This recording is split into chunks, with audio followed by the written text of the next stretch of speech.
guys know it is Drunken Chat, son. Yo, what's going on? What's going on, people? It's Drunken Chat. So I see my man Steve. Steve was about to say he was about to leave. Don't go nowhere. See, yo, we actually on time. You know what I'm saying? Yo, I'm Mighty Mel V. We got a very, very, very, very special guest coming on in a few minutes.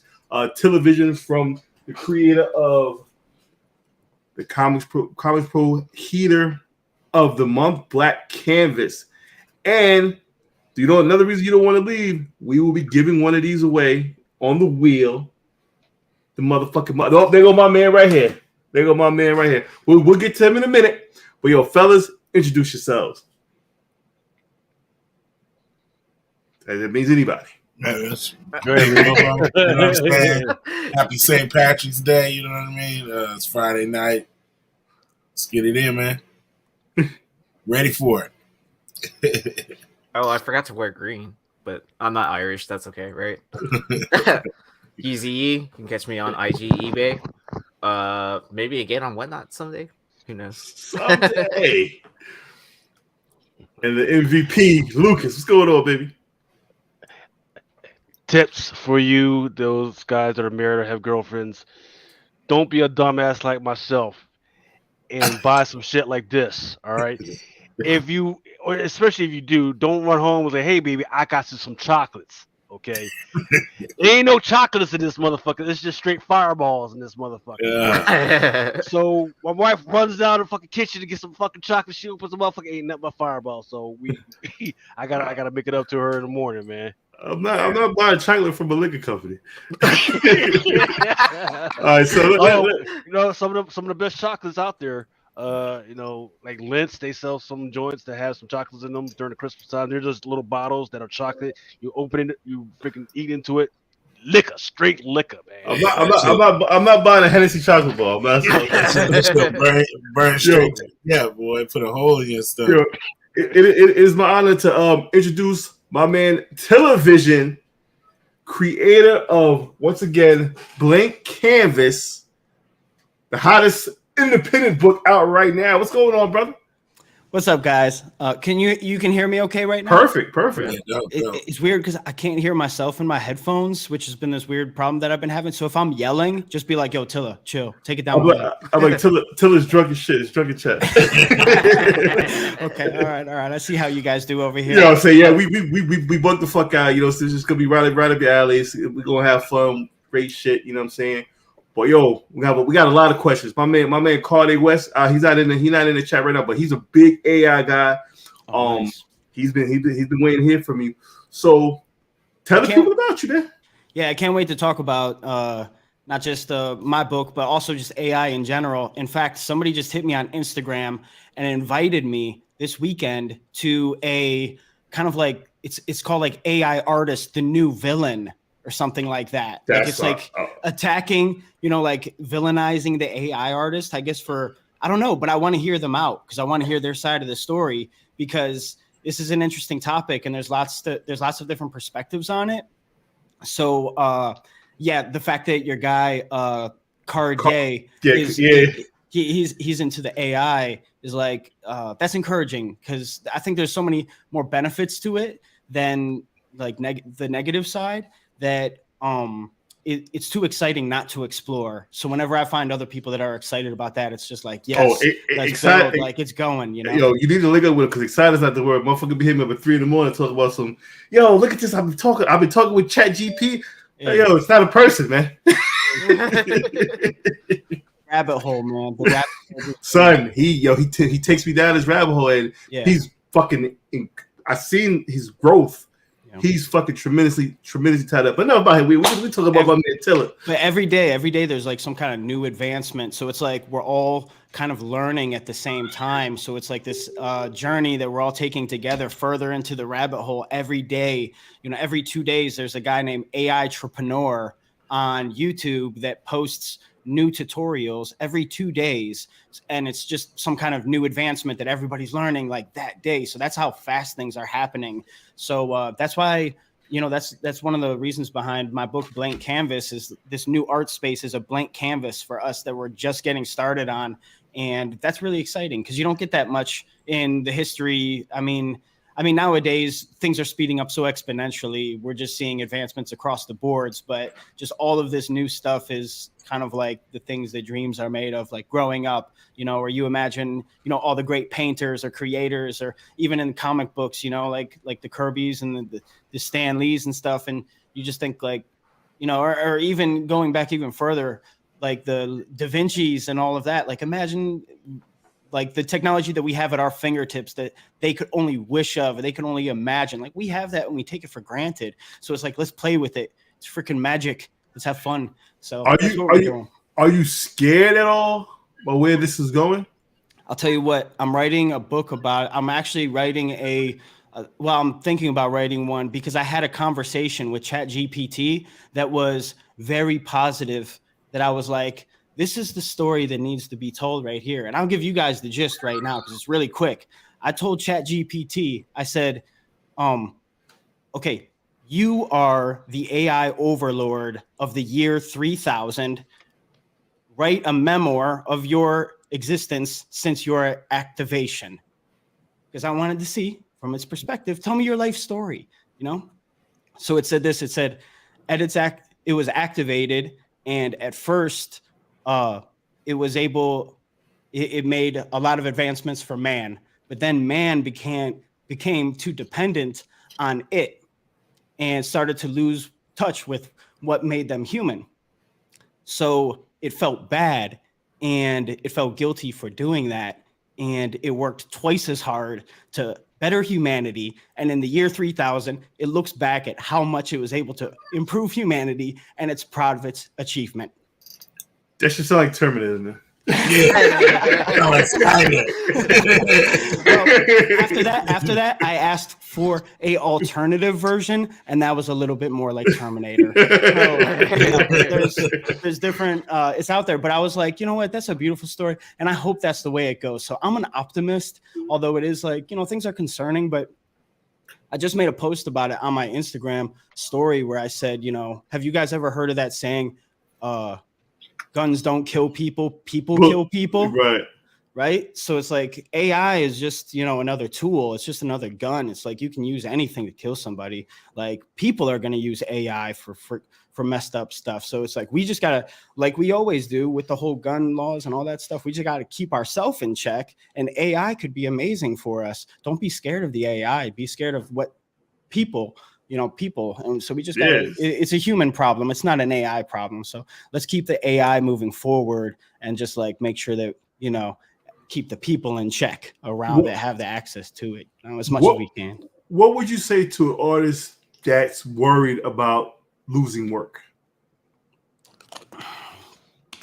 I would say that there was other times in history where there was like the camera was created and they were like, oh, there's going to be photographs. There's not going to be a need for anybody to draw anymore, to make pictures. So it's like, there became photographers, and, you see what has happened since the creation of the camera. Art has only gotten better and more opportunity. So it's just like that. There are going to be a certain amount of people that get pushed off the edge. And, I could be one of those people. I could fit in that category. That's what's forcing me to evolve. It's called evolution. And I would say just evolve with the times, man. It's like, to me, you kind of sound like the person that when the computer came around, you're like, ban the computers or whatever. It's like, certain people are going to use the computer and they're going to be able to do their thing and make digital comics, and look at what that's turned into. So it's just evolution, man. Get down or lay down. I hate to say it. Like, I wish I had a better way of like saying it, but like, it's going to be, learn to do it or just stick to your trade. There will always be a place for traditional art, but there will be this new thing that, maybe there's a demand for. Like one of the reasons I do it is because I have a lot of stories I want to tell, and I've got only one life to live. So I need those hours. So I can get out more stories, so I can share more with the world. So it's, I think that in that way it can really help. And there's other reasons too, but there's going to be reasons that are, that I could see why people would be afraid. I'm in the same shoes, so I get it. I'm in the same boat. I got this idea. I've had this idea for a book for like 4 years, but I can't draw for shit, and I don't feel like writing. So I'm gonna get together. I'm gonna use these tools. I'm telling you, man. Hey, get my listen, vision out. Like Blank Canvas started as a 400-page story I wrote with ChatGPT, and I've never wrote a story in my life. And like within a month, I was like, I have going on 4. I have 2 books. I didn't just write 1 book. I wrote 2 books just now. So it's just really that much fun. The way that I describe like writing with ChatGPT is a little bit more like you're playing Dungeons and Dragons, even though I've never really played Dungeons and Dragons, but it's how I imagine in my head, where there's a dungeon master and you're like, you roll your die or whatever. And then he's like, you entered the garden. Okay, what happens next? Like when you're creating a story with ChatGPT, it's like playing with the ultimate dungeon master. Because you're like, okay, here's my character. He's in this room. He's got this going on. He's got these tools on him. Tell me 5 ways he could escape from the room. And then it'll list out those 5 ways. And you're like, okay, take those 5 ways, combine them now into an action-packed sequence in that, is 2 paragraphs long. And I'll kick that out for you. And you're like, wow, that was cool. Like I came up with it, but it was guiding me along the way. And it kind of gives you these surprising results that really make it a journey that you take together down the rabbit hole. And it makes storytelling fun, exciting. I really likened it more to when I was writing the Blank Canvas, which the Blank Canvas comic is chapter 1 of the book that I wrote. And I don't know if I'll continue pursuing doing the rest of the book or whatever, because the chapter 1 is a contained story. But, it was it wrote, it was like writing itself and almost like playing a video game, which, was to me like a really fun way of creating art. It's like playing a video game. It's like you're playing art, it's once you get that groove and that conversation going. And then the wildest thing about this is it'll remember things from like 3 days ago you talked about, and then like the lore starts popping up in your comic later in the story that you forgot about, where like, oh man, they picked up on that from 5 days ago and now that's reappeared. Like that dude, I thought he was gone. And like so you're like, whoa, and it leads down a whole different path. So it's just it's so much fun. Like, yeah, we definitely gotta. I got a ton of ideas. Let me ask you this. Yeah. What's next? Yeah. For AI. What's next for AI? I would say. I mean, and what do you want to see as an advancement? Like you said, evolve. How can this evolve even further? Yeah. I would say. I mean, I just saw something today at Wealth on Instagram said that we will achieve immortality in 7 years. And that's at Wealth on Instagram. So it's not at Sun News tabloids or whatever. It's at Wealth. 7 years. So who knows, man? I mean, if you believe in all the singularity talk, like this, the curve goes exponentially like this. So we're kind of in those later where it's about to peak and we're like, well, what happens then? And if you believe in the singularity, is we upload our consciousnesses to the internet. So, that's probably the end of where this is all going, which, is going to be highly controversial. And I don't know if people are going to be with all that. It might end up looking like the Matrix out here.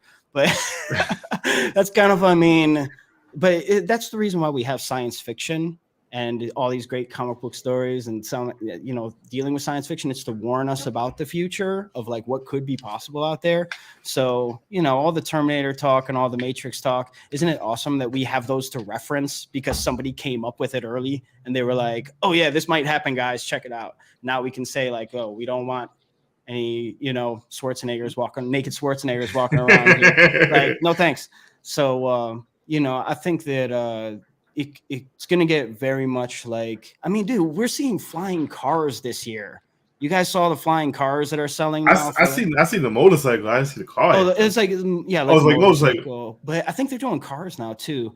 But I mean, like, so it's just all the Blade Runner stuff that we grew up with and all that business. It's like, okay, we finally got there. And like my parents can finally die happy. I mean, God forbid. But like they've always said, like, where are the flying cars that we were sold when we were growing? I don't know if your parents ever said that. Yeah, they're supposed to come out in 1995. Yeah, they kept on saying, like, come on. So, okay, we finally got him. We got him. It was a little late.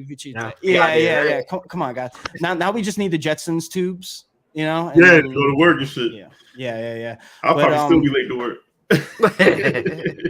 But anyway, guys, just I know I just jumped right into talking about the like deepest level of the rabbit hole of the singularity, but just to introduce you guys, introduce myself for you guys that don't know, if you don't mind. Yeah, absolutely. I don't feel like I got a proper introduction. I just jumped into the floor is yours, brother. Singularity talks there. So yeah, I'm Television, and I've been a creator for 25 years. My entire life, I quit my first job of working at a park in Ohio. I was working like in a toll booth where I would check people's things. I quit my first job to be a DJ, and I started DJing at clubs at 16, and I've never had a job ever since. I've always worked in the creative field in one way, shape, or form. And for the first 15 years, that was in music production. And I went from the steps of becoming like I don't know of a DJ is you DJ for a while, and then you're like, okay, now I got to start making my own records, and you start the production thing. That's kind of like how you do those. And so I began producing, and the first guy I ever produced for was a kid named Kid Mesk, who later became Kid Cudi.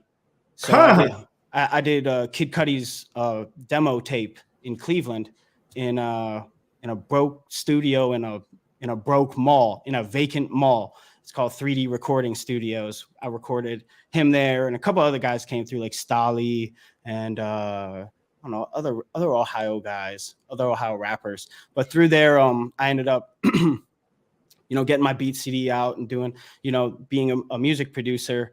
And I landed beats with 50 Cent and Machine Gun Kelly, myself and my partner, Alex Fitz. We had a group called the Kick Drums. And we officially remixed for Adele, Linkin Park, Kanye West. Really? We produced for Scarface, Chameleonaire, Papoose, Big Sean, Lupe Fiasco, like Little Brother. Then the list goes on. I had like a whole career as I wanted to be a music producer. And being a producer at that time in the early 2000s to 2010, it was all about the mixtape game. It was about getting your beats, on these mixtapes. So artists would hustle you because they'd be like, oh, this is just a mixtape joint. I don't got, enough cash to pay you or whatever. So you'd be like, okay, whatever, I'll let this one slide. But it made it very difficult to like sustain a lifestyle and work your way through the hustle, through the mixtape game, and to eventually, hopefully, being the next Just Blaze, the next Kanye West, and the next Alchemist. Yep. That's what we were all shooting for. And just to show you guys something, this was a comic book that I had made when I made this 20 years ago. This was how I used to get my beat CDs in the hands of A&Rs and record labels. It was our way to get their attention. I had a 6-man production team because in Cleveland, you got to roll tight. We got to roll as a unit because the music industry really isn't on our side. So we had a 6-person production team, and we each kind of picked whatever superhero we wanted. And as you can see, I did the Punisher here. Oh, there I am. I did the Punisher here. And like, as you can see, I still rock that to this day. But, so, and then we got the Transformers back here and stuff. But the cool part was, you can see some of the graphics, like we kind of take over the industry. We like kick in the door of this record label and we destroy it. And then they're like looking into our profiles, and we've got like the profile of like all the different guys that's in the group. And then, Polaroids of each person. And then on the final page, we would put our beat CD inside his hand. As you can see, I kind of like cut the thumb, but like I put the CD right inside the hand. So you would just take the CD out of the book, and then that was the beat CD. That's incredible, bro. But we did that. So that was in 2003 when I made that. And then around 2010, I transitioned from doing music production. I was fed up with the music industry because of politics. All these politics, man. It was wild. So coincidentally, one of my friends from high school started a website called Live Mixtapes. Live Mixtapes is like it's like the competitor for Dat Piff. If you guys are familiar, like with the Dat Piff mixtape platform, you guys familiar with that whole thing? Absolutely. Okay, so have you heard of Live Mixtapes? Absolutely. Okay, cool. Yeah, my friend from like middle school, started that website. So in 2010, I really saw it taking off, and I was tired of like trying to like hustle, like be a gladiator in the ring, trying to make a hit song, like being a music producer. I was like, man, let me just sit up there in the luge with you and just get the thumbs up and thumbs down. And that's exactly what we did on Live Mixtapes. It was a curated platform. Like Dat Piff was where everybody could like upload their stuff. But on Live Mixtapes, it was like you had to know. It was basically, we had relationships with DJs in every city across the country. And if the DJ in that city said you were hot, you could get on our website. So it was like very much like you had to be, you had to know somebody to get on, and you had to be doing dope stuff. And that's how we curated Live Mixtapes. So I was there for about 8 years. And during that time, I picked up the skill of creating promotional material for these artists that were dropping tapes on Live Mixtapes. So it's like Lil Wayne's dropping a tape. Okay, I'm making the trailer for Lil Wayne, or Rick Ross, or Future, 2 Chainz, or the Migos. I would do all the promo stuff. And then doing that kind of led me into starting my own like advertising design company, where I would do, these lyric videos, music videos, and different stuff. And that led to working with Drake and DJ Khaled and Pop Smoke. I did all the Pop Smoke visualizers. I did all Young Dolph stuff. I just did a video for Nicki Minaj. I seen that. That video got more hits than the original video. Yeah, man. Yeah, it's going. It was super dope, man. I didn't know that, but like, yeah, we're going on like 2.5 million in 2 weeks or something. 2.5 million views.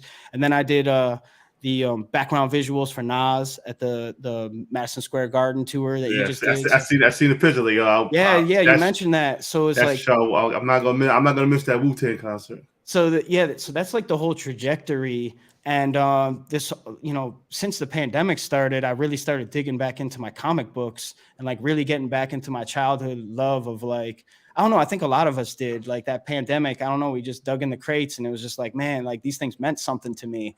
And then I found, these communities like yourselves online, and really started realizing like there was this whole community of people out there that I didn't know really existed. Like I've been in the music game for so long, I didn't know that there was people that were just as excited about storytelling and about comic books and about these different people, and they grew up on the same things I grew up on and actually cared to sit and talk about them. And like, so like you guys are like my heroes right now. I see like all your collections in the backs and all that stuff. It's like I'm just so impressed by the world that exists here, and not jaded yet. I'm like new, fresh in this business, and kind of like loving just the freedom of creativity here. I had an unsigned artist radio show, and I always say that I said the comic world is a lot more grimy than music shit. So wow, okay, all right. Be ready. It's like that. I didn't know it got grimier. Well, he's still fresh into it. So he hasn't uncovered all those layers yet. So my man Sam's got a question. How does it feel to work with artists and half of them are gone? Yeah, like Young Dolph and Juice WRLD and Pop Smoke and who else do I work with? I've worked with a lot of artists that have passed, and I would have to say that like I hate it, man. It's the worst. I used to like the first thing that really went viral for me is when Nipsey Hussle got shot and killed out here, and I'm in LA. Oh, you're in LA? Yeah, and that was like super moving for me, like when that happened, because it was so close, and I felt the impact of like how it was having here. So I made this little tribute piece, kinda, that I posted like on Instagram, because I was just like, I was moved by it. And the thing went viral, like crazy viral, more viral than anything that I've ever even posted since, I think. And like after that, I just started like doing a lot of stuff like inspired by artists. But then like after like it kept on happening again and again. And then like the artists that I had previously worked with, that happening with them. And I was working on stage visuals for Juice WRLD when he passed. And the visuals that I made ended up being at his tribute concert at Rolling Stone, where it was just like the visual up there without him. So it was like, it became like, I was just like, now I'm just, I'm so turned off by, like the culture that's built around that, or like, like I just try to leave it alone and try to like really, push for people to, I want to make it cool in hip hop to tell stories that you know, you don't have to live your story. You know, it can be okay to just be a storyteller. You know, a lot of people are like, you know, well, you can't blame rap when, you know, there's Scarface and Martin Scorsese doing Goodfellas and stuff, but it's like they're storytellers and they're, you know, proud of being storytellers. A lot of rappers are about like living the lyrics that you talk about, and that's like a rule in rap. And there's even that line from Jay-Z that he says it where he's like, you know, don't talk about it if you ain't live it or something on camera. I think it's called Marcy Son or something. But like, you know, there's that rule of like you gotta live your lyrics. I think it's even cooler if it's just like it's cool if you're just telling a story, man. Like you can tell, just don't go out and do that stuff. Don't live that stuff. Don't you know, it's not cool to do so many drugs that, you know, you don't even know what's going on, or, you know, go out and like chase down the ops or whatever they're talking about nowadays. It's like, you know, it's I mean, but then you think about what we grew up on, you know, like I'm like, Nas, shoot 'em up. You know what I'm saying? Or like, you know, anything Easy E or any of that. Straight out of Like, Compton. and you're like, or like even like a lot of the rock music. Like, dude, I was just listening to Megadeth, and I'm like, I was in 5th grade listening to a group called Megadeth, like, or like 4th grade, and that was like my stuff, you know. So, kids are gonna be kids. They're gonna be young, wild, and reckless. And like, I don't know, I just hope that they survive, you know. And I would suggest just don't be afraid to just be a storyteller, and don't be afraid and like be fine with that. You know, I think like, you know, they say that Nas wrote a lot of stuff from his bedroom, and I mean, like, that's, you know, disputed, but I wouldn't say there's anything wrong with that. That doesn't take away from the poetry he made, you know. So Not Nas is one of the best to ever do. I remember when Illmatic dropped, I stood online at the record store to get that tape. Yeah. The first rap song that really even ever captured me was a Nas song. Is my older sister used to put me on to all the music she would listen to. She's 4 years older than me, and she played me Nas Like a Gun. Yeah. It's like the song, you know? And I was just like, that was the craziest story I ever heard. You know, like talk about storytelling. There's a comic by Creature Entertainment called The Gun, and it's based off Nas's song. About how he's telling the story from the gun's perspective. Yeah. Great story. Great story. And then he's got that one that's in reverse. I can't remember the name of that song, but you know, I think it's on Stillmatic, but it's like the whole song is Rewind. Yeah, that's the one, Rewind. So I mean, yeah, Nas. That's why I was so crazy when I saw my visuals up there with him on stage, and I got the spinning crown behind him, and he comes up out of the stage. I was just like, you know, that was wild, you know, that was awesome. And that's like not even something I make like a ton of money on, you know what I mean? Like, speaking transparently here, it's more of like, it's just like, that's dope. Like that, like that's the first dude I ever listened to, and I got to share the stage with him for a minute. That was worth it, you know what I mean? But like, for the record, I did get paid, but it's like, you know, but like I would work for free for Nas, you know what I'm saying? It's like, that's the love where it's just like, bro, I got enough of that, but that's not how the business works. I wouldn't. That's not how the business works, man. Maybe fuck that. You gonna have to pay. Yeah. I mean, I know. I feel what you're saying though. Like it's definitely like, you know what I mean. It's an honor to work with these people, and then they get paid for it is even better. You know what I mean? It's like, you know. Yeah, totally. I've made it my career for the last 25 years. It's like just aligning myself with really dope talent, and then I've just left a paper trail of all the artwork behind me that, you know, tells a little bit about my journey. And then I was able to like work with all these artists along the way. It's pretty cool, man. It's great. I mean, I couldn't have done it without social media, you know, like being able to reach out to these people directly, but not only just to them directly, but to all the people around them. It's about reaching out to the managers. It's about reaching out to the people that, you know, the creative directors that, you know, have the far less sexy Instagram page that's just them and their cat, and you know what they eat every day is like, that's the dude with 200 followers. That's the guy you want to hit up. Exactly. You know? That's the end right there. Yeah, and just hit all, like, dot all those people that are around those people, and you're gonna get a call back if you're talented, you know. Yeah. Well, how old are you? How old do you think I am? 32. Man, thank you, bro. I'm not a woman though. You don't got to guess. No, I'm 40 years old.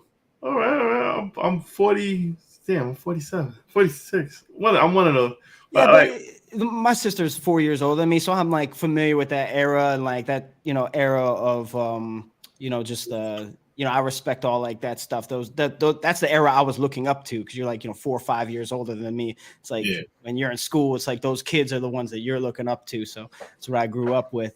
But how about the rest of you guys? Like what are you all into right now? Like what's all the rage over here? What's going on? Get me hip to what's going on over here.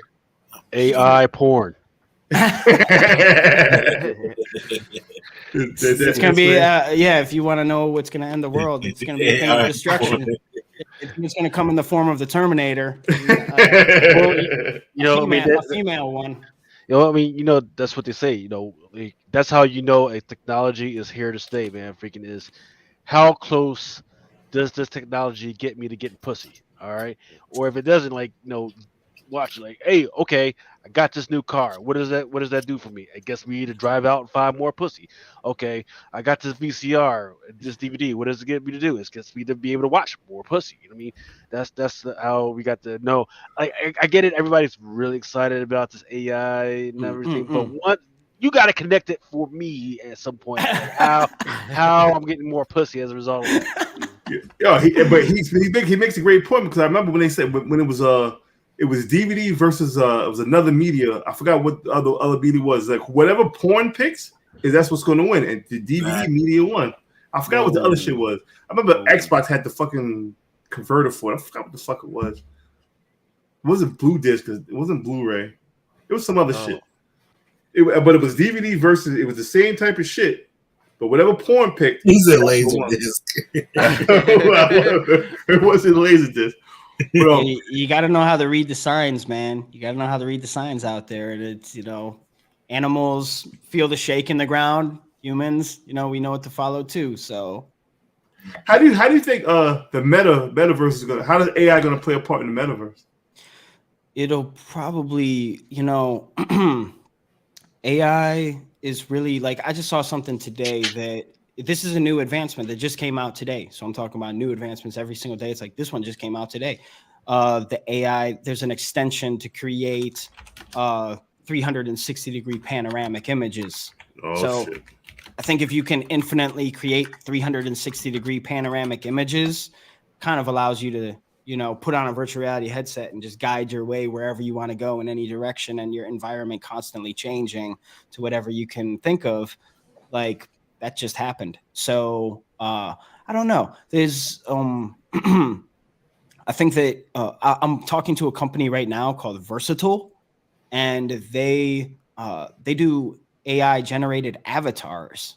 So I don't even know what that means, but I'm assuming that you'll be able to generate an avatar, which is the click of a button. And if you can do that, you can create whole populations.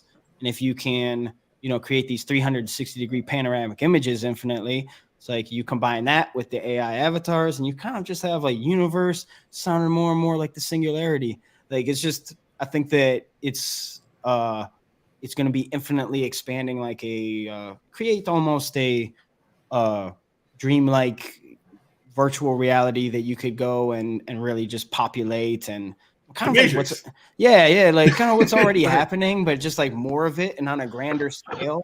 Like, it's like you're getting a second chance left, because you could be anybody in your avatar. Yeah.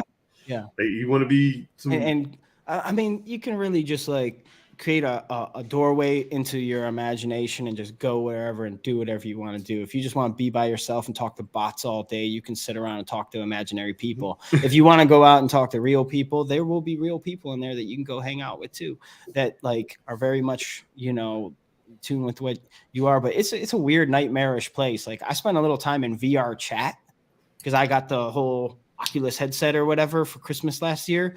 And there's a great game on there I think it's called Red Hot or something like that. It's like a shooter, but that game is amazing. That's the only game I play on it, but it is that game was incredible. But the VR chat was like a nightmarish, hellish dream that I would never want to enter ever again, because when I went in there by default, like I was kind of just like clicking a button, like just put me into the space, just trying to get in there and explore. Didn't realize I chose my character, and I was one of those like schoolgirl anime chicks or whatever. Oh, and I was immediately attacked I was the tax, and it was I had little creatures clinging to me on all my body parts, and I'm running, trying to get away from them, and I think they got the wrong idea about who I was and what I was doing in there.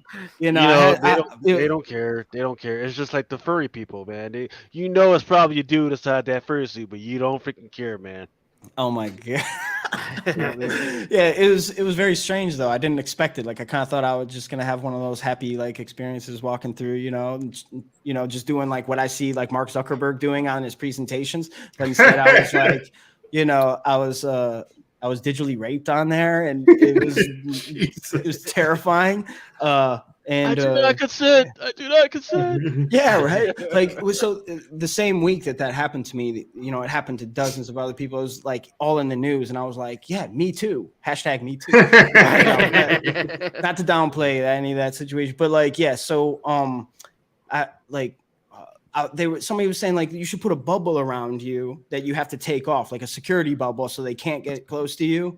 And like they can just sit on that outer red rim of the bubble, which would be really creepy. But at least they wouldn't, you would feel like your privacy wasn't being invaded because it was a little bit intense. What's the name of this game?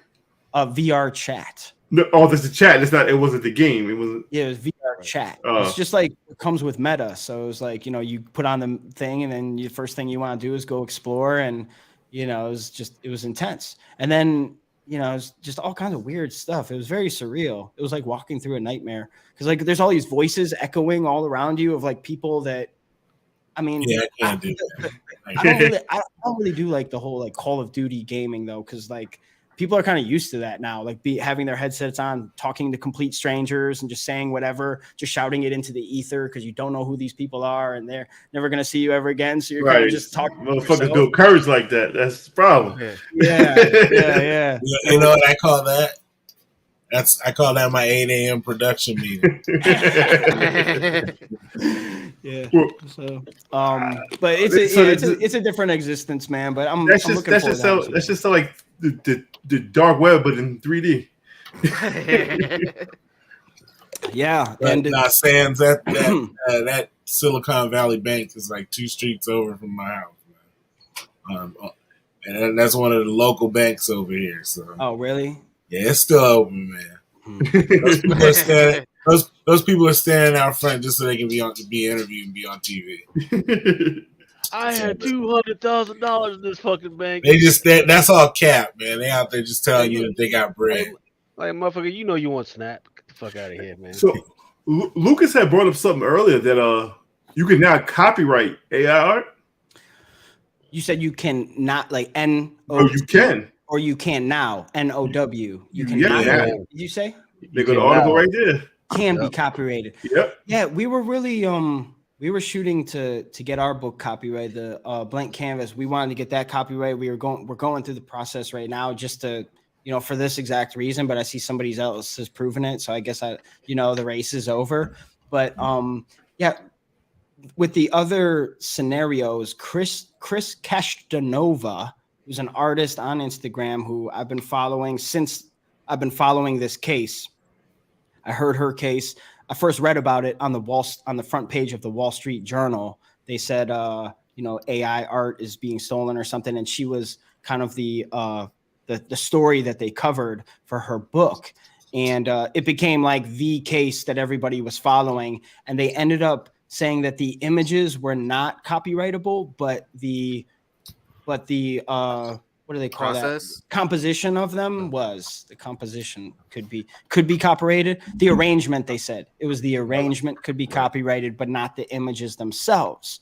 But I mean, that's not to say, like with the Blank Canvas, I manipulated all the pictures. I put a lot into like actually like touching up all the edges and or just like drawing over top of it and parts. Like I feel like there was enough done where it makes it a completely original work and would be copyrightable. I didn't just pump it out of an AI and like slap it in some squares and that's that. Like I applied a lot of creativity to the process. So I hope that that's copyrightable because that's kind of my art form. Well, yeah. So I mean, outside of this, because the article actually didn't really do a good job of talking to it.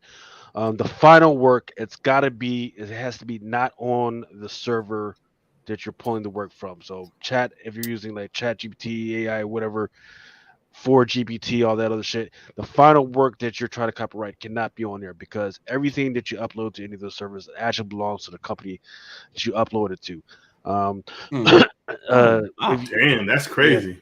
yeah, and it's the same for Facebook, Instagram, all this stuff. Like anytime you upload that stuff, a portion of it you actually give them a permit and a license to reuse it in whatever form they want. You're just gonna have to battle it out. Photo bucket, it's the same thing. That's why bucket they try Yeah. to scream about the fact that people were using it. Well, guess what? You don't actually own that stuff, right? And until they put that through the courts and everything, that's whatever.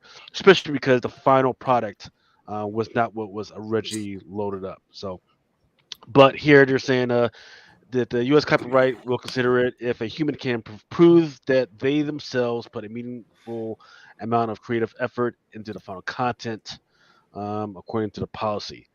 Well, let's say you did your whole freaking book on the Chat GPT or excuse me the GBT or whatever you used. You All you got to do is just make sure that the final draft was not uploaded. All you were doing is just pulling the different images together, Yeah. and then you got to add on your own little stuff. Make sure you put your copyright mark on there, and then There it you should be is. good. There it is. Ways to get around that. My man Eric Hurry has a question. He said, Teller, what's your opinion on the Warhol versus Goldsmith case?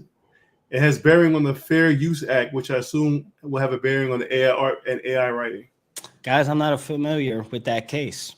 Me neither. So maybe, yeah, like Right. I will look it up though right now as Ron give you Yeah, my I first believe it was some like there was definitely some people using like the war. So the way people are using this is like kind of like a filter, right? Like Mm. you go TikTok filter, go to Instagram, you can use a filter. That's kind of how people are using these, right? So there's like a Warhol filter, there's an anime filter, there's whatever type of artwork you want to be able to use. There's a filter. That's the way to think of it, is a filter. So there's a Warhol filter, and people have been using this Warhol.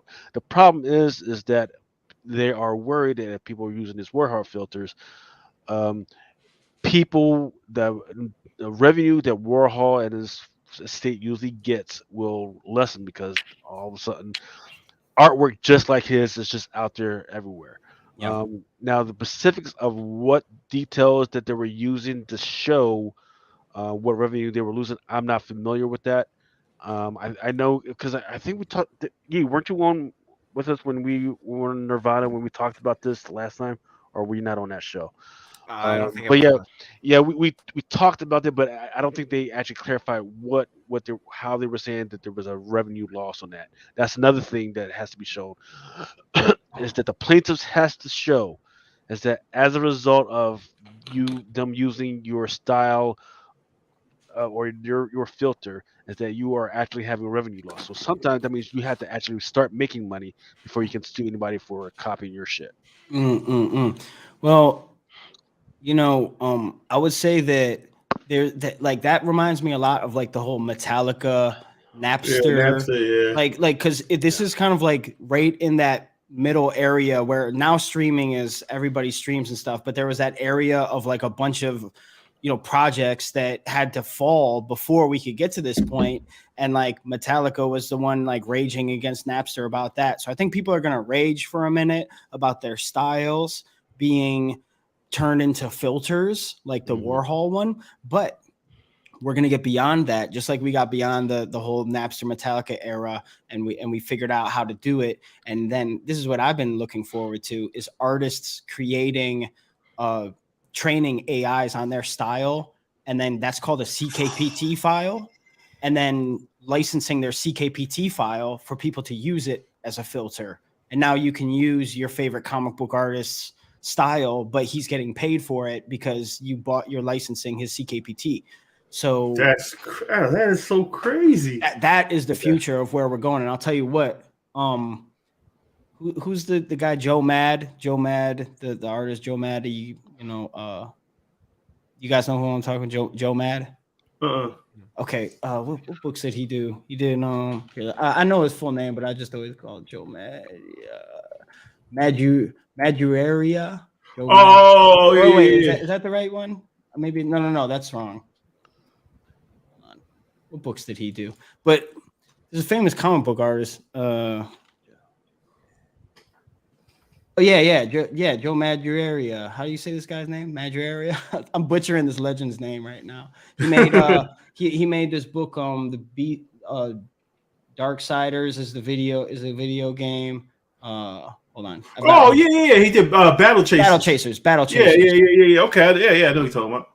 Like there is on one of the AI sites that I go to, they have some an AI trained on his style.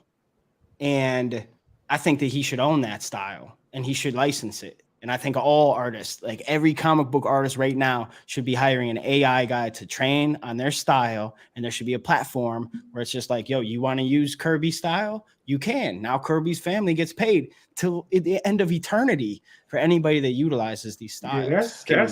Be cemented in art forever. So what's going to be more important than anything in the near future is owning a style. Having your own style that you did. And that's what's cool is because that's the human part is like, did you bring a new voice to the game? And if you didn't, I don't know. That's where the work is going to be. That's very interesting. That is, that's right. So is crazy. Right. So here's that case that Sansa actually brought up. So apparently, Lynn Goldsmith was suing the Andy Warhol estate because Andy Warhol created the image on the right. Lynn Goldsmith is saying that he actually used a photograph of Lynn's from the left to do that. So that's the question that you're actually what's the style? Andy Warhol style is recognizable throughout. Yeah. Right? Yeah. It's not like we don't know what the fuck Prince looks like, right?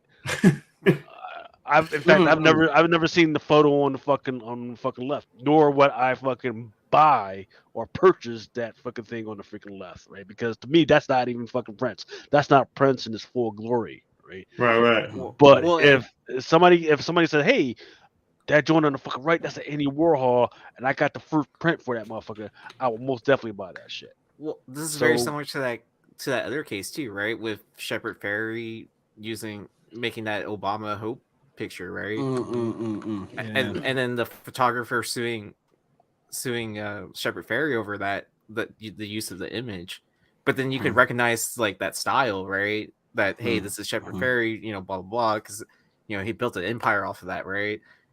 And then the photographer, backtracking and be like, well, you used my image on this without giving me any credit to it. Yeah, it's tough, man. But the danger, right, exactly. But the danger is that once your style gets uploaded to the servers, whatever, there will be so many people using your style that they'll forget whose original style it is, right? So I see it all the time on TikTok and fucking Instagram. Somebody will come up with an original video, original content, right? And then somebody else will fucking steal it. And then that second or third video is the one that becomes the most popular, right? Oh, so because right. So the first person that did that, he'll comment on it. They'll comment on their own content, or they'll make a more cleaned up version. Then they get accused of stealing their own fucking content when they were the original content. So that's the biggest fucking danger that I see out there. Like the twerk team. Them girls was twerking. They called it twerk team. The Miley Cyrus came into it. Everybody think Miley Cyrus invented twerking. That's fucked up. That's crazy. It's real shit though. That's the same shit. It was a whole twerk team. It was a bunch of girls getting busy twerking. And Miley Cyrus come in and shake her little ass, and everybody think Miley Cyrus invented twerking. It's not fucking. That's not the fucking case. Yeah, that's why I think establishing these styles that could be AI AI trained styles that are labeled and in a database where it's all cataloged can really protect those things because they're all proven, they're on the blockchain, so they're there forever. And nobody can say anything about it. It's there. That's that. I could see that happening. Like helping out. But I don't know if that was ever to take off. But I mean, it would take a lot, and it'll take some time. I think a lot quicker than that'll happen is the scenario you're talking about, where there's going to be a lot of people that are lost to the hands of time, and it's got to be spread word of mouth. Just to keep those things alive, those names, those legacies alive. Like there's one of my friends, Gangsta Boo, just passed away.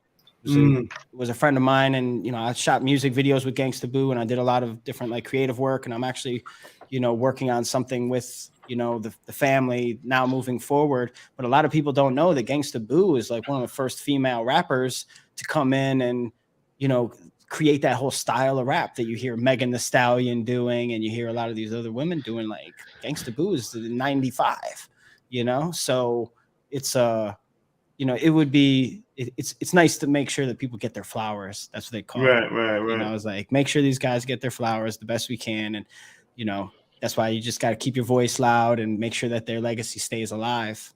And then we can use technology to protect those legacies.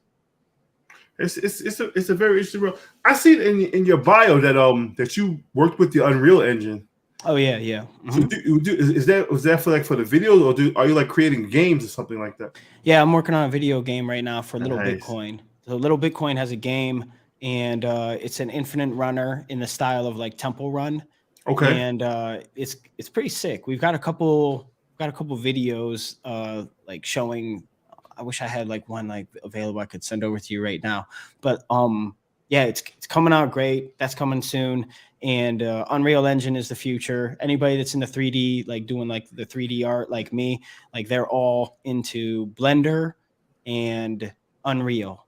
And now AI is starting to creep in there too. But like, that's where it's at right now if you're into 3D. Unfortunately, I'm not on the Blender wagon. I do Cinema 4D. But I am doing Unreal Engine, Unreal 5. Some of the Nicki Minaj video I ran through Unreal, and I was able to get some of the cool billowing smoke effects and stuff like that are kind of hard to get in Cinema 4D. But Unreal is fun. That's another beast. There's a little bit of coding involved, with the blueprints and things. So it gets a little bit like technical, but it's a lot of fun once you get the hang of it, and you can get a great look out of it too. Can you incorporate like AI art into the Unreal Engine, or is that like a separate entity? Yeah. You can now do blueprints where you send the AI in there. I don't know exactly. I think like what a lot of people are using it for is like to create like seamless textures and stuff like that. So they're creating like patterns and everything. Like to me, that sounds kind of boring. Like I don't really, I'll do that like I'm waiting for it to be, that the AI avatars where it's like, okay, you can generate any character you want, you know what I mean? You could do that instantly or, whatever. I was just watching that Travis Scott Fortnite concert. Somebody sent me that video that I saw a long time ago, but that was all done a lot of it was done in Unreal. Like, I don't know what, Unreal 3 or 4 maybe, but like, even watching it now, it's kind of mind blowing watching that concert. Did you guys ever see that? Did you see that Fortnite Travis Scott show? Yeah, my 10-year-old was watching it. Like it was like a big thing for her. I remember her waiting like all week for it. Like, yeah, pretty cool. I mean, it was legendary. If you go back and watch it now, you're like, they actually took players off of the map and send them out into outer space flying, which is like the ambition to think like for the development team to be like, nah, let's leave the planet and let's go flying for a little while. Like, but the way that shit moved to the music and like everything about it, that shit was dope. I was sitting there watching her watch it. I was just like, I can't believe I'm watching this. But I mean, I knew the music, so I was just kind of like watching it. But it was just like it was dope. Dope. Yeah, totally. So we're actually doing something similar. Different, kind of on a different level, in Decentraland. If you guys are familiar with Decentraland, but it's kind of a metaverse online. People buy plots of land and buy them for tens of thousands of dollars, and they own a little plot, and you can like run through this virtual world, kind of like a Sims, Second Life, or whatever. But it's big. It's called Decentraland. We're having a concert there next in a week and a half on the 28th. It's the LimeWire concert. So if you guys remember LimeWire, Yeah, so I got so many LimeWire, fucking viruses from that shit.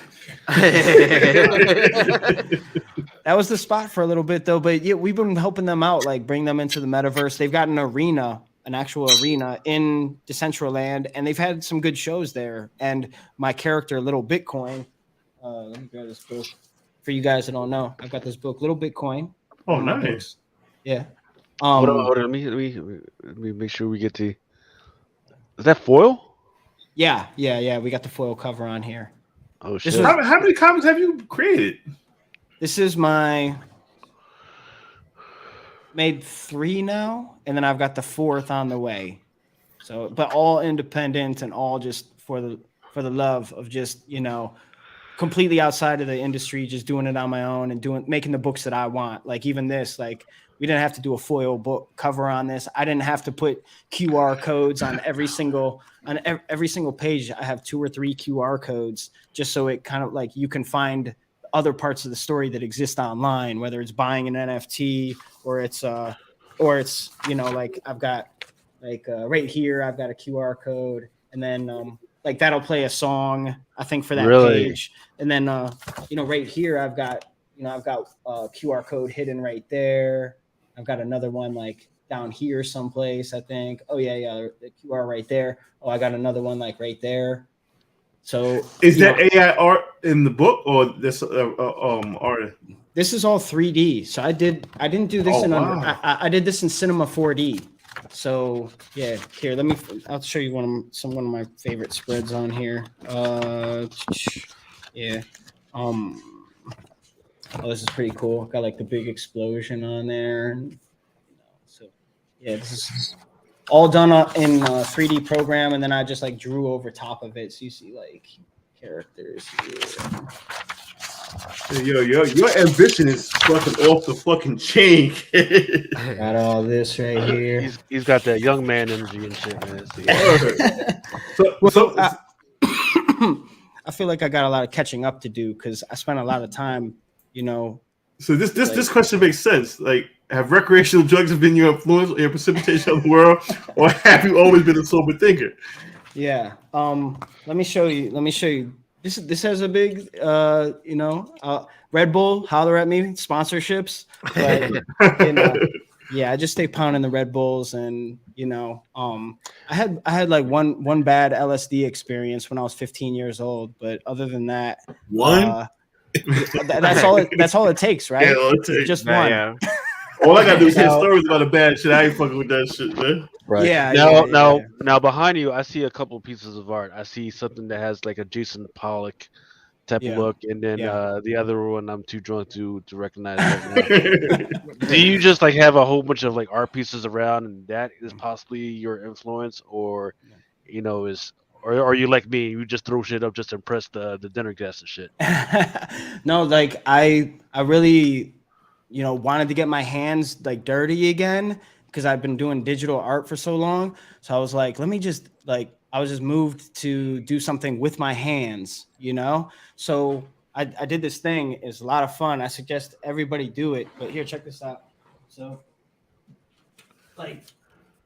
this is shit. Wow. Oh shit. 3D. Oh, that's cool. Where the fuck did you get that? Or you made that shit? I made it. This is all me. This is some of my art. I call it FOMO art. I like that. But see, you're definitely from the 70s, 80s generation when we had pop-up books and shit. You know, I got a bunch of like weird stuff sitting around. I make a bunch of like masks out of foam, like the same stuff that they make like the cosplay like shoulder pads and all that stuff. Mm-hmm. I figured out how to do all that with the foam, and it became like really fun to just like this art right here. I'm actually doing a class for kids next month. It's like elementary and middle school kids, and I've tried it out on my friends' children. But you take we take a canvas, and then we cut up little pieces of foam, and we pile them up on this canvas in a certain way. And I have a whole instructional way of doing it where we kind of like lay down the biggest pieces first, and those become the islands. And then we take the smaller pieces and we create bridges from island to island, like gluing it and stacking it up, kind of in the fashion that you see behind me. And then afterwards, we just put a bunch of acrylic paint on it. There's no way it looks bad.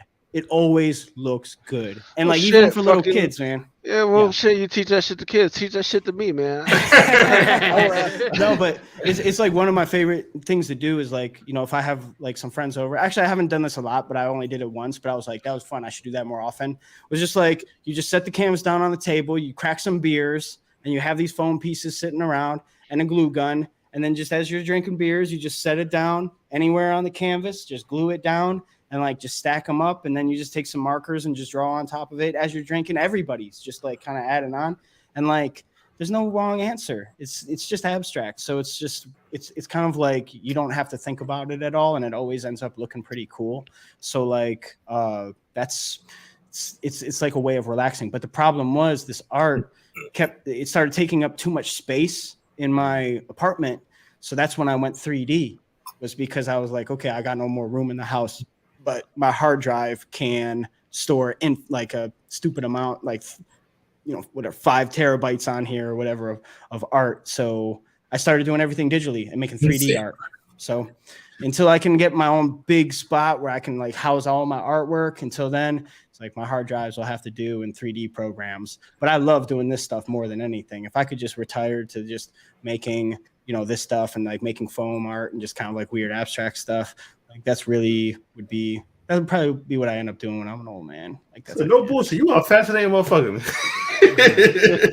Well, bullshit. you know, it's been like anybody who just pursues a journey in art is going to end up being an interesting story, because there's ups and downs, and there's like, you know, it's a real struggle. And that's what people told me early on, was like, enjoy the journey. But like, to me, it was enjoy the struggle, because it was a hard time the whole time. But you know, it wasn't boring, that's for sure. And like, we've got a lot more to do. I feel like in this whole comic book space, even, we're about to crack the lid off of this by being able to, you know, show people how to create their own AI comics.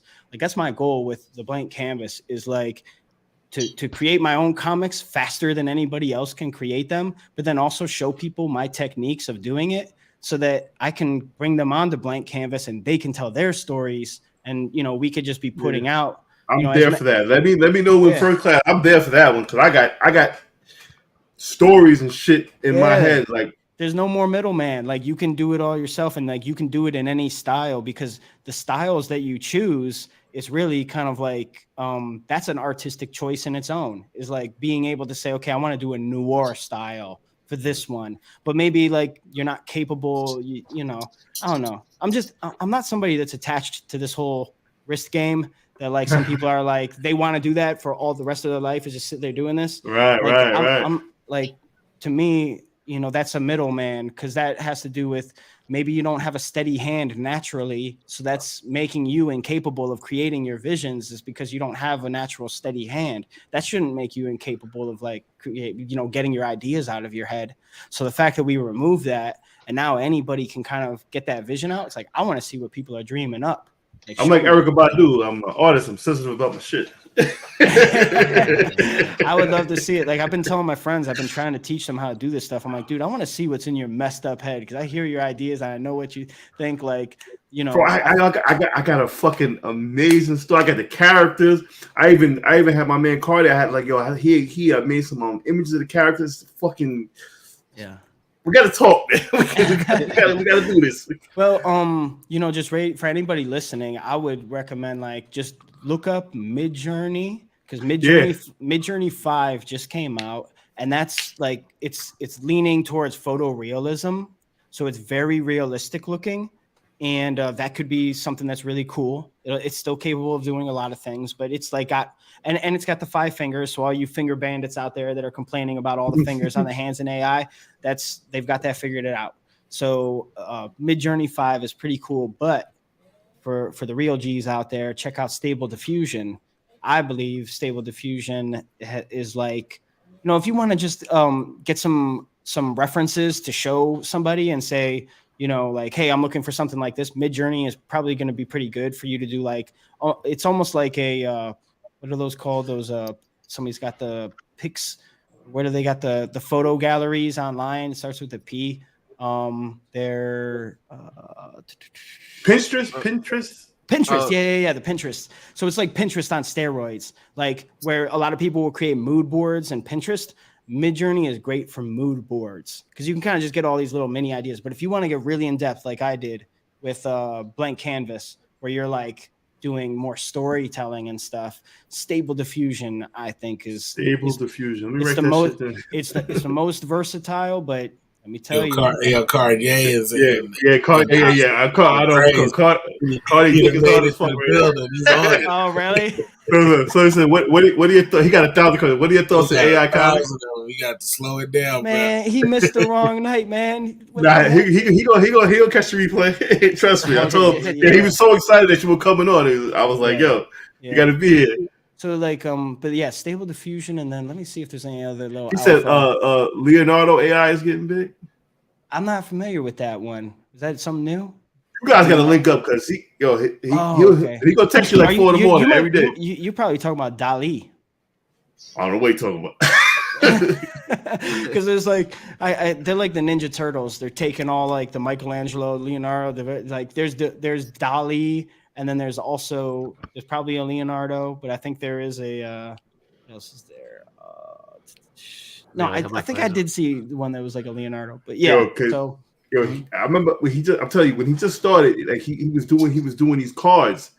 Hell, his card game got so crazy. Bro, there's like 2 cards I want, man. That's what I'm saying. I'm like, yo, and he be texting like 3 in the morning. Like, I gotta wake up more. I gotta go to Dollar Tree. I gotta get some petroleum oil. Like, what are you doing, man? Go to sleep, man. Like, yo, I can't see. Like, his mind goes 1,000 miles a minute. Yo, I'm telling y'all link up. Y'all gonna make some magic happen because he's fucking a genius and he's mad smart. He's great kid. What was really fun for me to do over the Christmas break was sit with my nephews and we opened Midjourney and I would be like, all right, pick your 2 favorite Pokemon cards. And they would take out their 2 favorite Pokemon cards. And then I would go into Midjourney and I would say, mix this Pokemon with this Pokemon. I would say their names and it would come out like a remixed version. But we would say like, okay, make this version mixed with this version and then put them in the desert. And there's a sandstorm coming.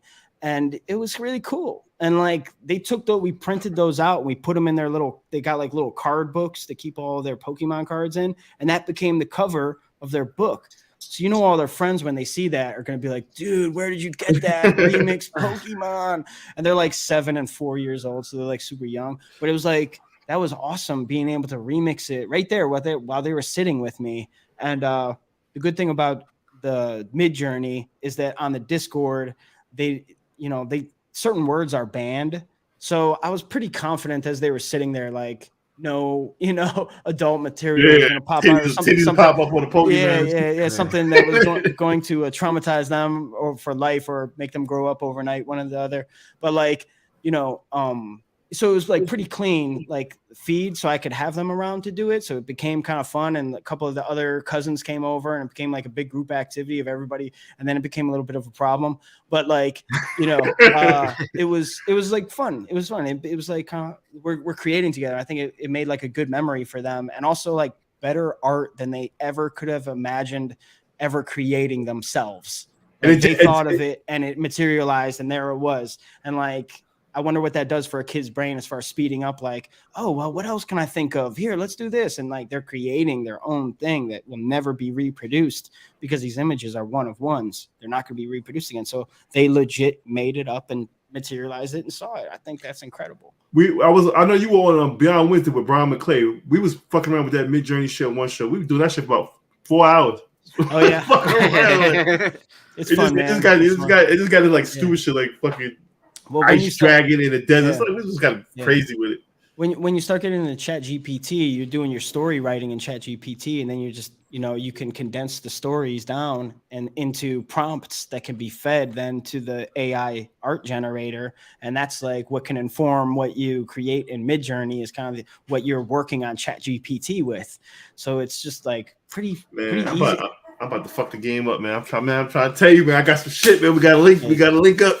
Yeah, game up, man. It's happening fast too. I mean, for as many as new as this is for a lot of people that are in the comic book world and stuff, or like when I talk to people, like there's like a thriving like AI comic book community on like Facebook that has like 5,000 followers, and those people are like, I thought I was kind of alone. And then when I started digging, I was like, whoa, there's other ones Like, and not only that, like these are awesome, and these guys are like really advanced with it.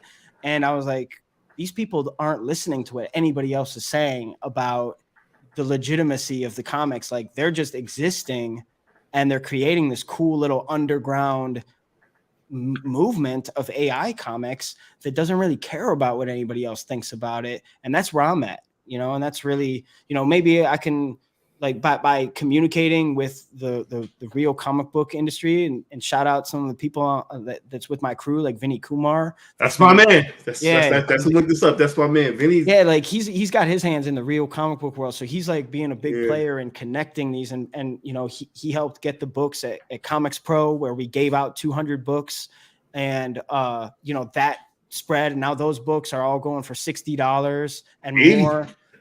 So this is only limited to 200.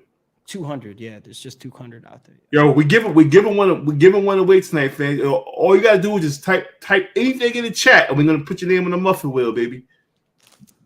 Get it now, man. Blank canvas. Yeah, there's only Future 200 out there. What's that? It's gonna be a future ghost book. Yeah, Once they all dry up and like end up in people's collections. Yeah, I hope so, man. I mean, yeah, that sounds pretty good. That's a goal, right? Be a ghost book. I think. we got people want this. Yeah, I'm definitely be there with my fucking pen and pad or whatever you use to write now. Because like I said, I'm old. I'm an old head, man. I'm 2 generations behind. So I remember when I was playing like Madden 2000. I was like, oh, graphics ain't never gonna get no better than this. Yeah. This is something I've been saying about like AI. If you look at my Nicki Minaj video, I did like some scenes where it's kind of like, like the scene is developing and like kind of like morphing, and it really is dreamlike in a way. And I've been thinking that I think that I dream similar to how AI animates. And I think that there might be some sort of connection there, and how AI, kind of frame by frame, like develops these things, because my dreams are very similar, and how dreams are just messed up, where you like one moment you're in the forest or something, the next moment you're like in a hallway and you're talking to like your girlfriend and you're kissing, and then you open your eyes and it's your mom and you're this is all messed up. Like that's kind of how AI is in how you a certain type of animation that you can do in stable diffusion. Kind of you put in stacked prompts, and you would say like, okay, a horse running through the desert. And then your next prompt would be like running, a bird flying through the woods. And then the animation can, over the course of, 100 frames or however many frames you specify, it can transition between these things. And your dreams are very similar in how you transition from, one environment to another. And I started noticing similarities in dreams where you can't read books in dreams. If you open a book and you try to read it, you're not gonna be able to read the words. In AI, it can't develop words either. Like if you try to, if you say an open book in AI, it won't say words. It'll be a bunch of symbols. It's very similar to dreamlike. And I also wondered about counting your fingers in dreams. So in my dreams, I've been trying to like look down at my hand to be like, do I got 6? Do I have AI hands? Because that would just be creepy. That would just be creepy if you had AI hands in your dream, because that would just be like a straight up indicator. Like, there is some kind of connection between how AI develops these pictures and how maybe human consciousness kind of comes up with things. And the further we develop this, the more dreamlike this all becomes. So there might be a weird connection there. But ain't gonna be no more such thing as reality, man. Nobody gonna go outside no more, kid. Yeah. Hey, we're gonna get closer and closer to the truth of what consciousness like really is when we start having these artificial artificial experiences where when you're in a VR inside a VR inside a, it's right. Just, it can get kind of confusing. So, but the more that I talk about it, the more I just always end up at right where I'm sitting, where it's like, okay, so it's just like real life, but is virtual. So what's the difference? So Midjourney does real letters. Oh, does it? Wait, hold on. Does it do full words though? Does it do like like sentences and everything? I haven't seen it do any like real sentences because. I went to smoke a bowl, came back to some deep stuff. Perfect. I wonder if it had anything to do with the fact that you just smoked a bowl. Everything got real deep. What, why? Is it a mid-journey V5? Yeah, V5 can handle the fingers too, supposedly. And I wonder if that had something to do with V5. Maybe they were trying to send a message.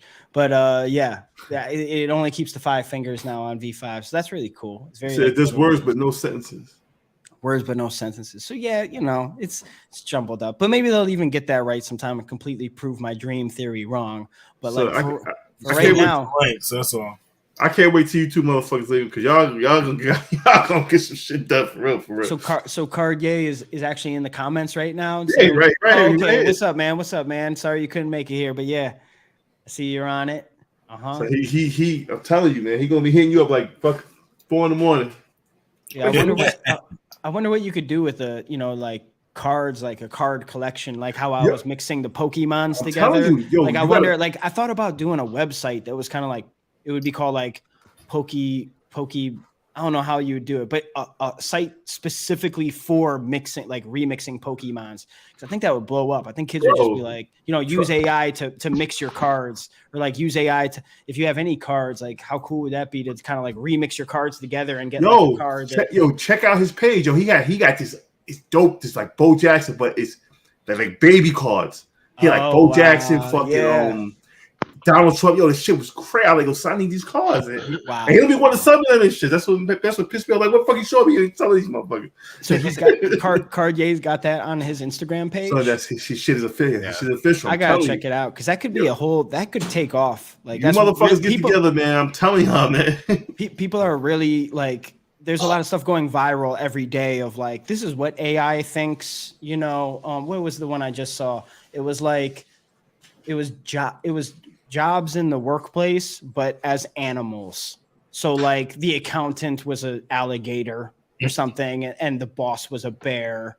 And then there was, so it like, these are the stupid things that are going viral every day. So it's like, can you guys take the cards or your collection, remix them together somehow and say, this is what, if Punisher and Spider-Man had a baby would look like. Yes. You know what I mean? Like those things will totally take off. And like, I mean, look how successful all those music covers were, the music variant covers. With the hip hop variants. Yeah. Like those were, I mean, like, I don't know from the comic book side, like how the comic book world viewed that as like hip hop, like kind of tipping its hat.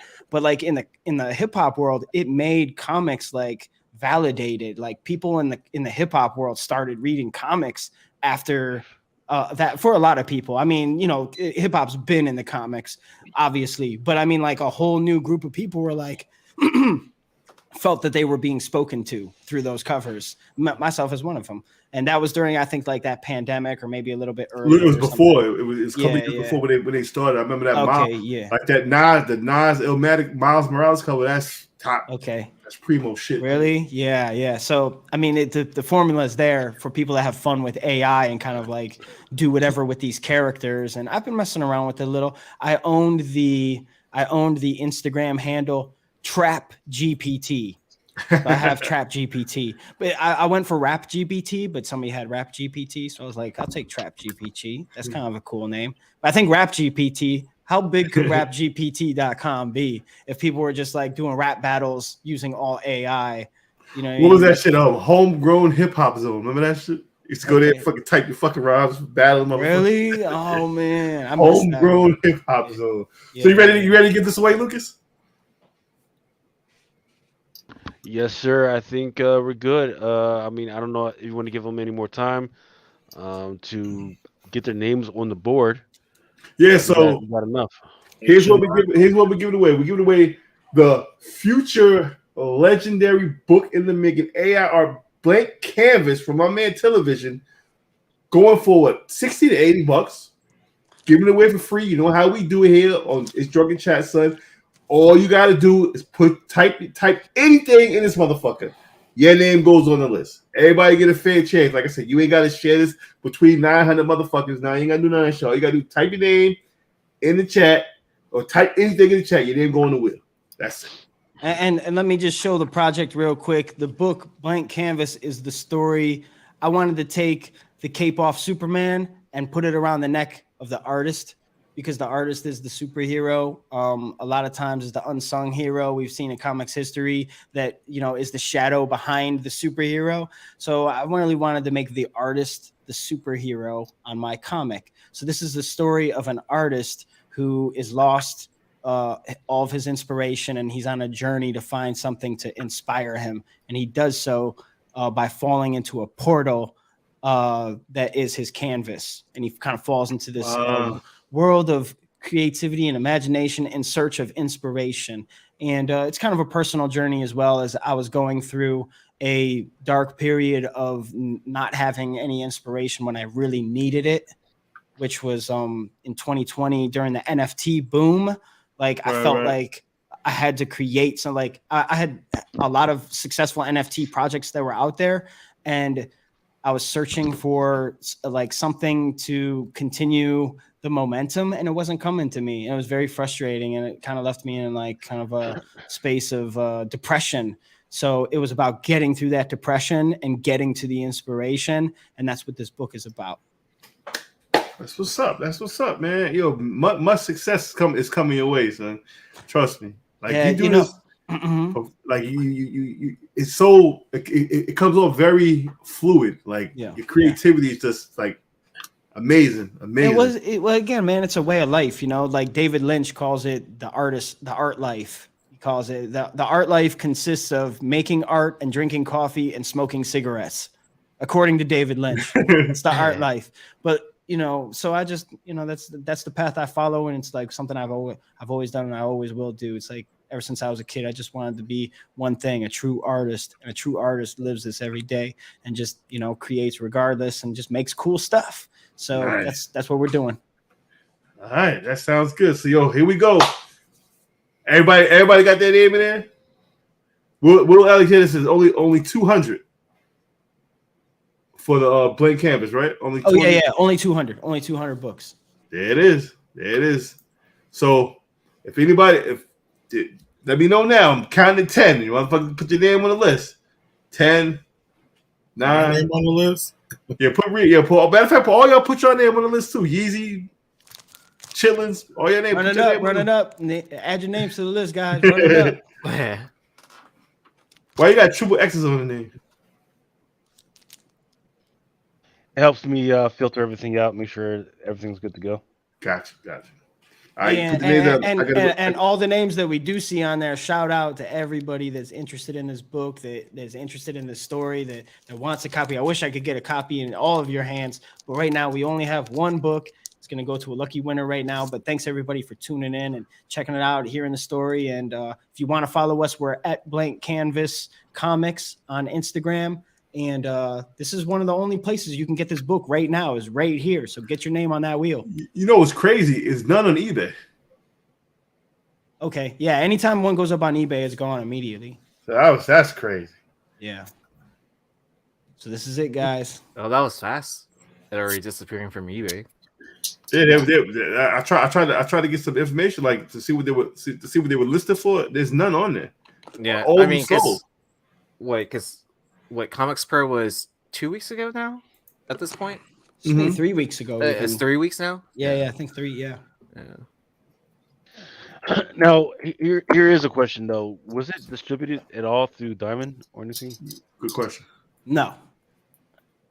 Okay. So you just kind of passed it out at Comics Pro joint, Wait, right? you know what?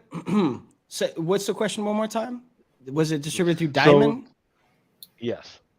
Because I was the creator, but I have to give it to my guy Vinny because he was the one that kind of made that play happen. So I'm not sure, I'm not positive, but I know that we talked to the people at Comics Pro and they gave us their blessing and included it.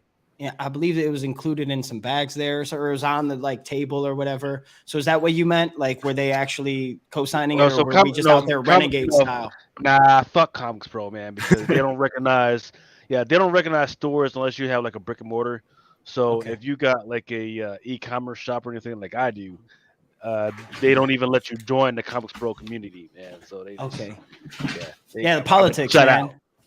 Yeah. Well, I feel very fortunate that like we were able to get a means of getting this into people's hands that are relevant in the industry. That's very important for someone like myself, who's who needs that. And so it was a great opportunity, but that was something that we wanted to take advantage of because you need every opportunity and every advantage you can get in this business. Yep. All right, Mel. I think we're good to go. I don't think he has his headphones on.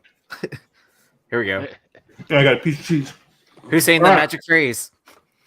Lucas, spin the motherfucking wheel.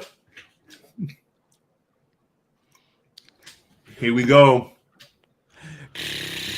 You need that sound.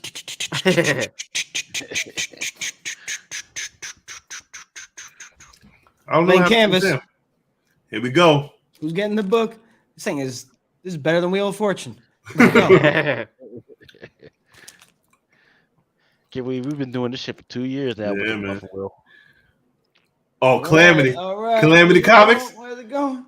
Manny. Nope. Joe, Manny, Ben. Oh, Lucas. John, Lucas. Steve.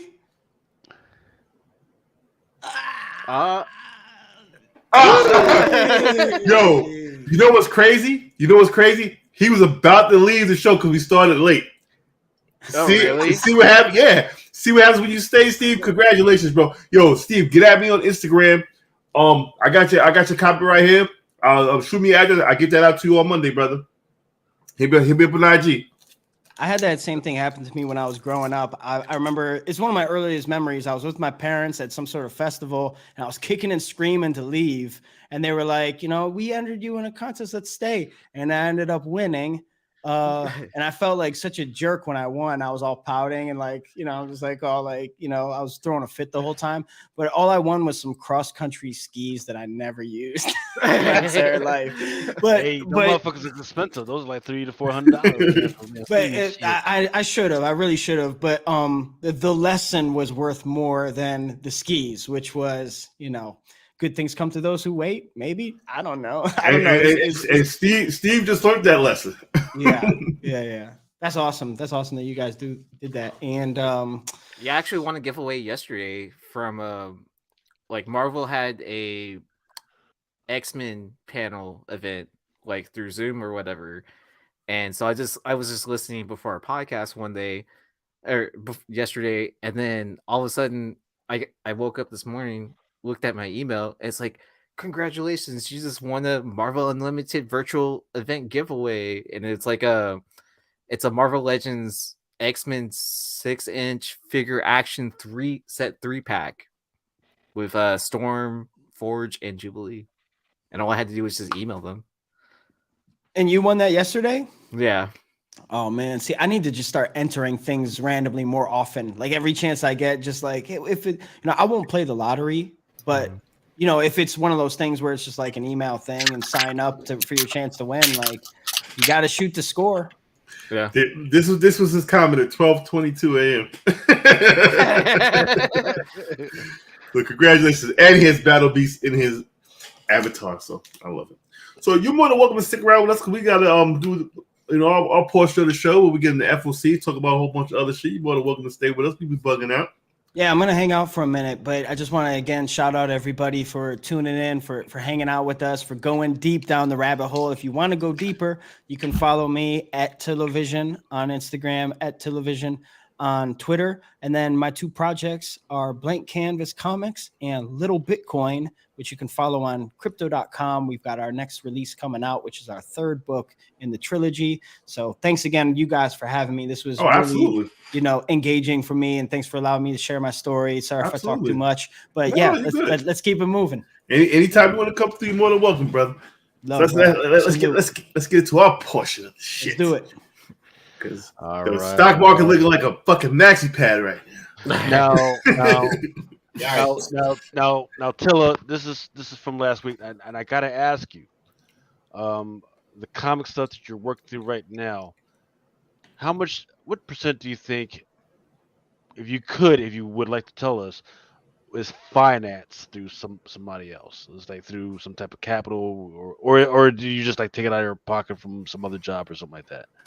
No, that was like I have a partnership with another individual, and you might know him.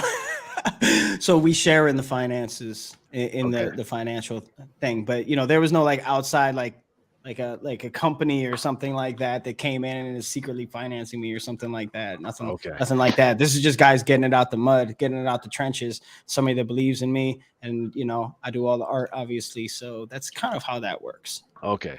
So the reason why I asked this is because the news over the last couple of weeks is going to be big, and people think I'm crazy, but Okay. that's just what it is. So this is what it looked like last week. All freaking red, right? In fact, yes, all freaking red. This week there are some greens, but there's still freaking some reds. Especially if you look at the top, which is the communication services. That's where you have your Googles, your Facebook, your Instagram stuff. But the ones that we usually concentrate on through the week is stuff with like Disney, Comcast, Netflix, Charter, Warner Brothers division, which is still at a really good freaking deal. I still wanted to drop down to like around 10.95 before I'm in for the buy, but it's still looking really good. Paramount, I don't know what the fuck is going on with Paramount right now. I don't know what they're offering.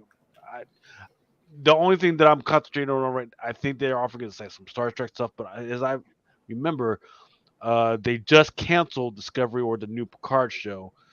So I don't know what's going on, but they should have concentrated and just left it alone with their animation stuff. But nobody cares about that stuff. Now to the left, this is why I asked you this stuff, Tilla. You got your Visa, your Mastercard stuff. Mastercard actually did pretty well, but Visa is like in that black area where people were kind of scared of it right now. PayPal, right? I can't emphasize how important PayPal is for everybody because not only is that how people use to process the payments, but people do take loans out from PayPal to finance their companies. Yeah. Um, the if you look down the big list at the top of that list for the financials, regional, right? That's where you have your Silicon Valley bank, right? So I took some more look at it, and what's kind of interesting is that of all the lists that people are putting out, they're not really getting into what's important, right? So Shopify is an e-commerce site that a lot of people use to sell stuff. PayPal, Stripe was being financed by Lending Point. That's another financing freaking company. Um, Affirm is another big one that Yep. people are using. So think about anything that if you go to a website and they give you an option to pay with, so hey, pay later. That was being financed by Silicon Valley. What I don't want what I do want to inform our listeners and make sure that they understand is there's a lot of bullshit that's being passed around. Like, hey, freaking, it's because freaking Trump freaking said this and he freaking pulled back the regulations. That's not where it started. It started. There's nobody to really blame on this right now, but we do know where it started. It started back during the Obama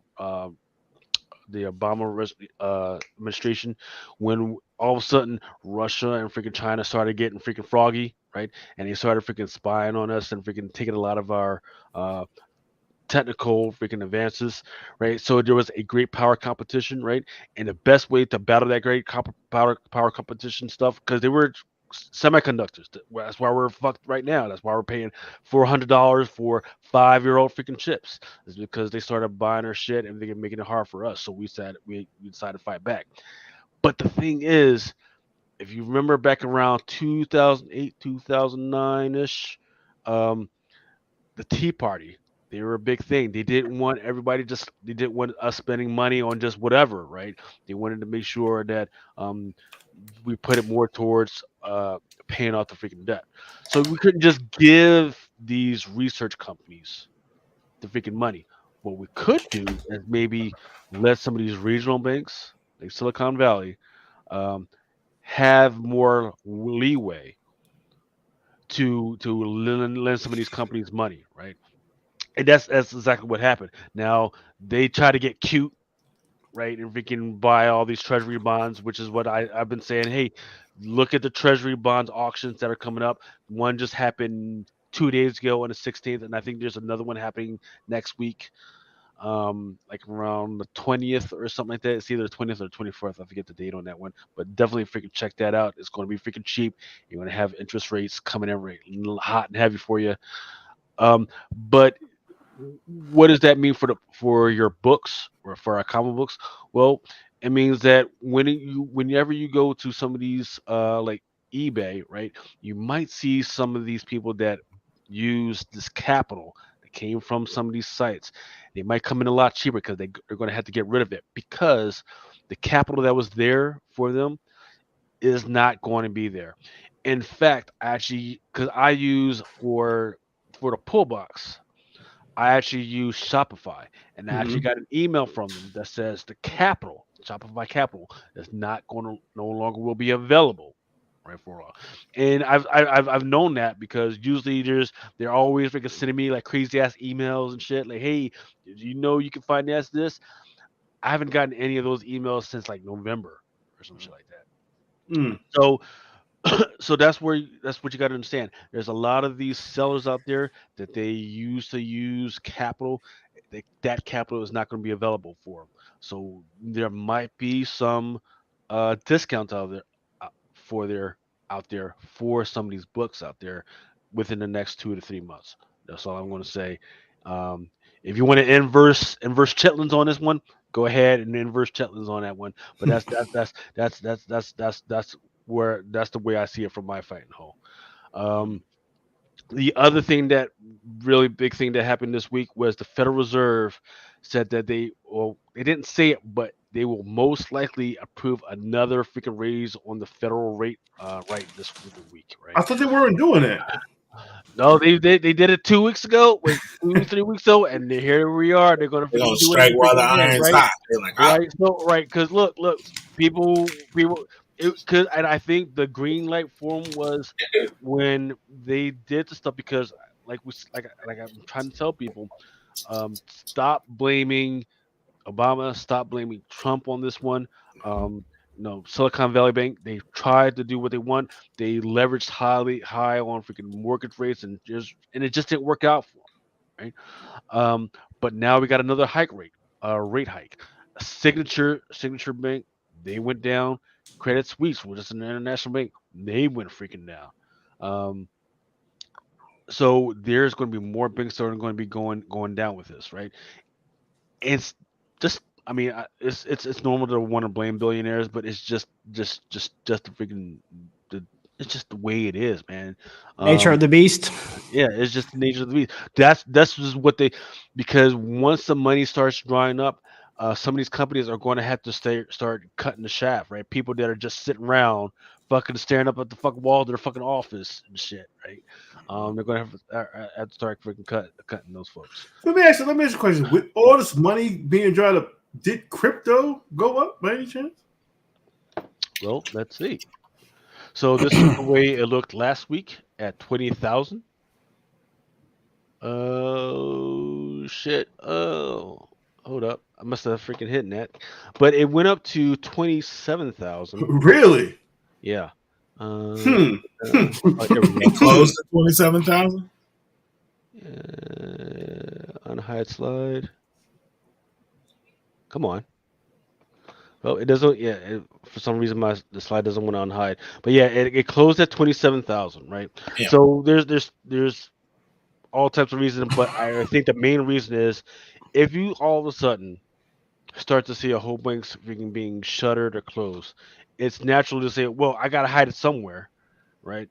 The smart thing to do would just pull it out in freaking cash, or you could just stash it somewhere. And people, I think, are thinking, well, crypto's got to be safe. Well, or you could just make up some fucking new money, which is fucking why Bitcoin went up. All the real money, you just said all real money got fucked up. They got this fake money going around. Look at this. All this fake money going around. The real money just fucked up last week. The same week the real money fucked up, this Bitcoin shit go up. Yeah. Huh? They taking their money and putting it in something No, else. they making up new money, man. They make a new hove. What hove say? Make a new hove. Motherfuckers made a new hove. We've got in the story of little Bitcoin. There's the enemy is called the FIOPs. That's the fiat ops, and the FIOPs they don't sleep, so they're out there working right now, and it's somebody was just telling me the other day that I'm just finding out about all this like thing that's going on in the financial world about these banks closing, because I've been in my AI rabbit hole, not paying attention to what's going on in the real world. And then like I just saw my dude the other night, and he was just like, "No, there's all this stuff going crazy," and they're saying that like it was like Biden closing or like the government closing some bank was like a way of sending crypto a message.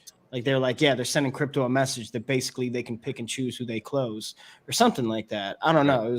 I was a little confused, but that's because I don't know the whole scenario. So like I'm picking up what you guys are saying now. I'm trying to connect all the dots on it, but there has been a lot of talk within the crypto world, and there's strings being pulled back there. It's we'll see how it plays out. The whole shit twisted, man. Yeah, the whole shit twisted. Yeah, so right now we're in the midst of 3 banks closing. We're talking about Silicon Valley, which was the most important, Signature Bank, and Credit Suisse, which is crazy to me because because if you look at the stress test, there was actually about 16 other ones that should have closed before it even touched Credit Suisse. So now I'm just sitting back and I'm like, man, this might get crazy. So definitely what you're going to want to watch for is whenever the freaking Fed makes that announcement, don't just listen to what you're saying. Look at how the market is actually reacting. This shit is about to freaking get freaking weird.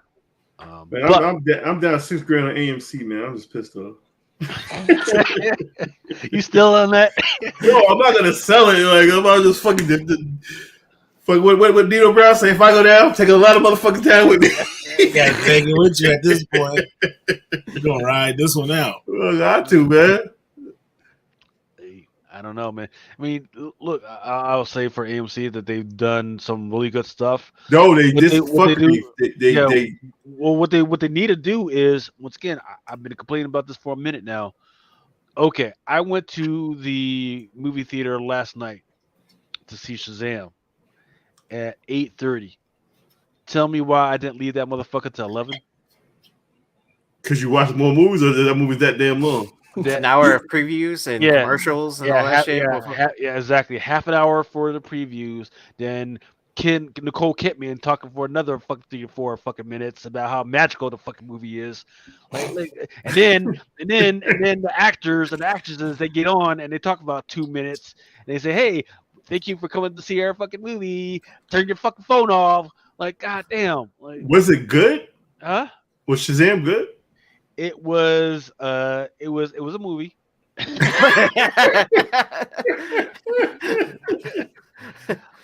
That could mean a lot of things now. That could mean Right. a lot of things now because A whole lot of things.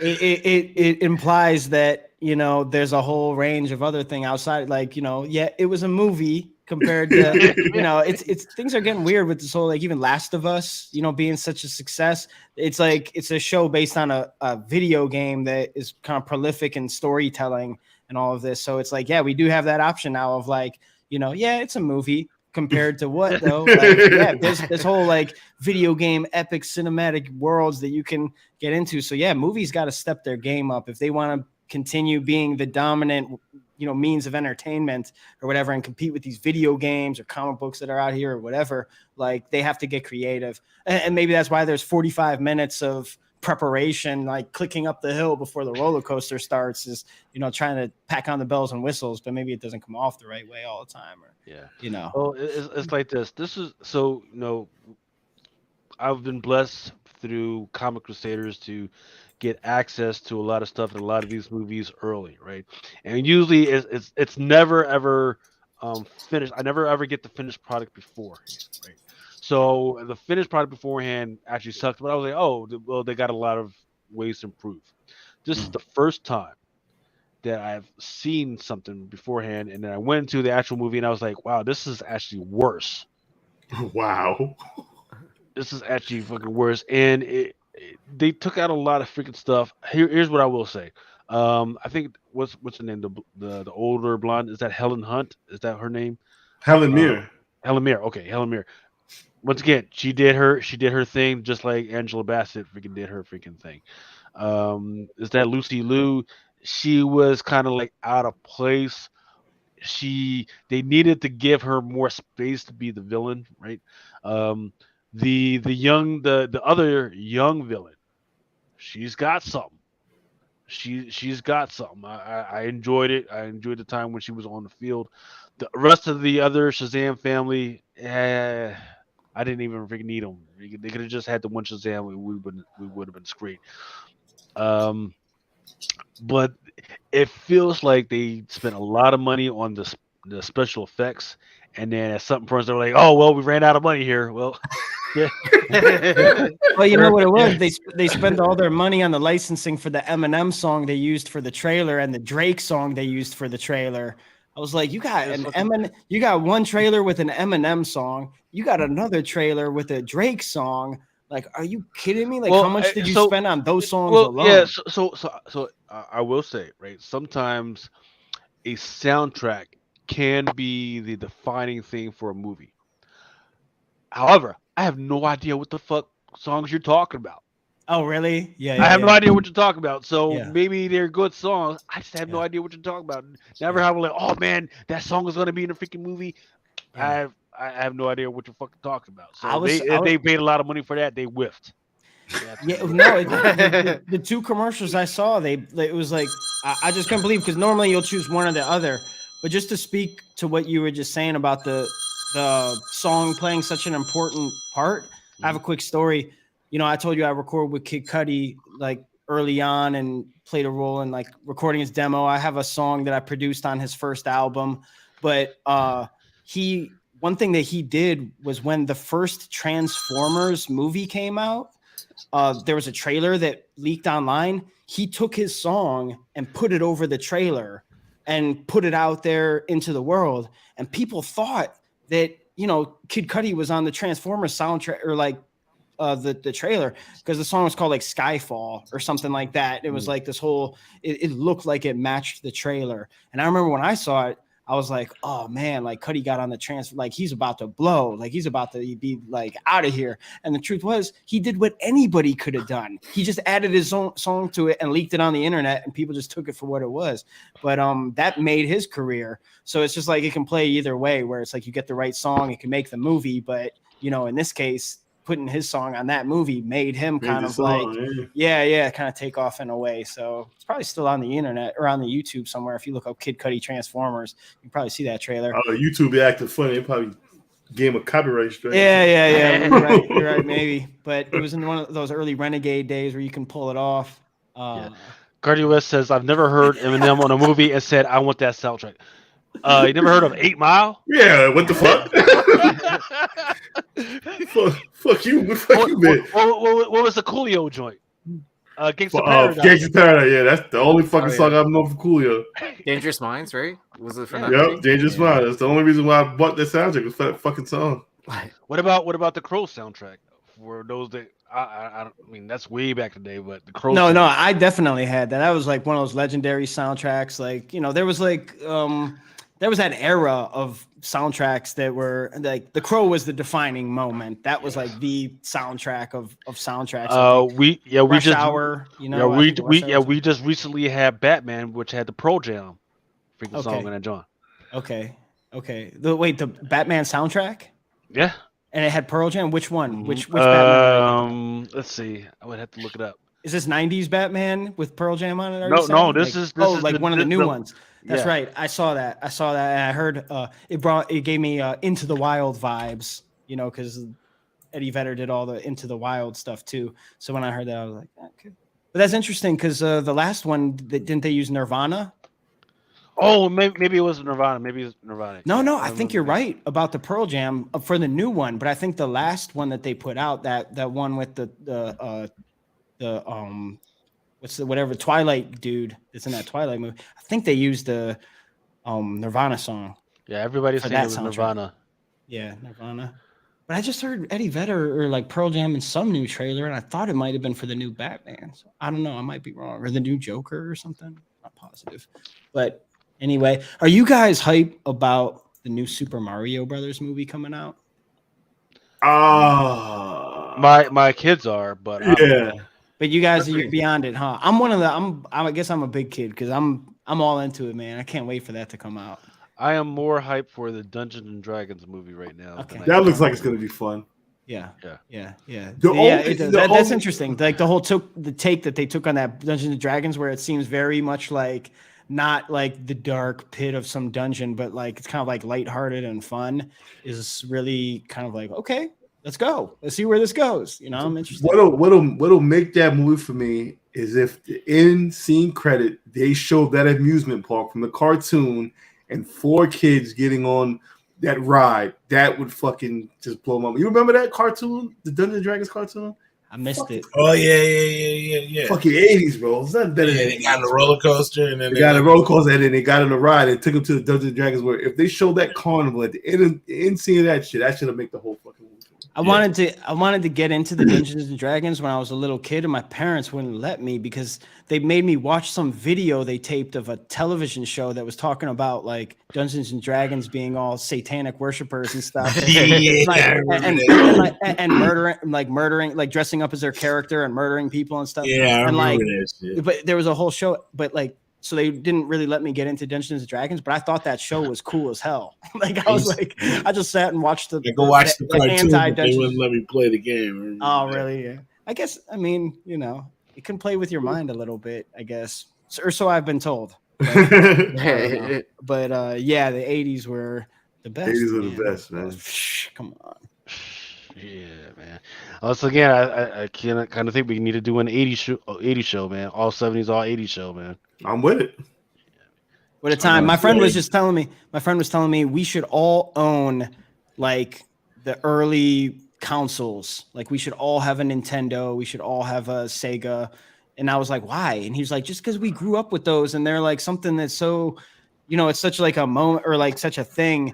And I was like, thinking about my Nintendo and just how nothing it was. It's like so light and it's just like there's nothing even to it. You know, it's just like this box that you can almost break over your knee. Right. Son, the crazy shit is retail for PS5 is like for $4.99 or something like that. Mm-hmm. Retail for Nintendo was $4.99. Mm-hmm. I see the old Circus City catalog. I was like, wow. Yeah, I remember I paid like $3.99 for $4.99 for my PlayStation when I got it.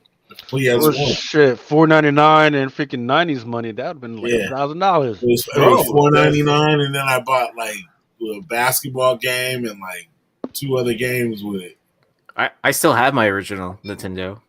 Nice. I got one in the closet. I still have the box too for it. Really? I know it doesn't work. I mean, I know the Nintendo itself doesn't work, but like, yeah. When are they going to start CGC and freaking machines like that? They one of the companies does that already, where they if you have the complete box and stuff like that, they'll grade it.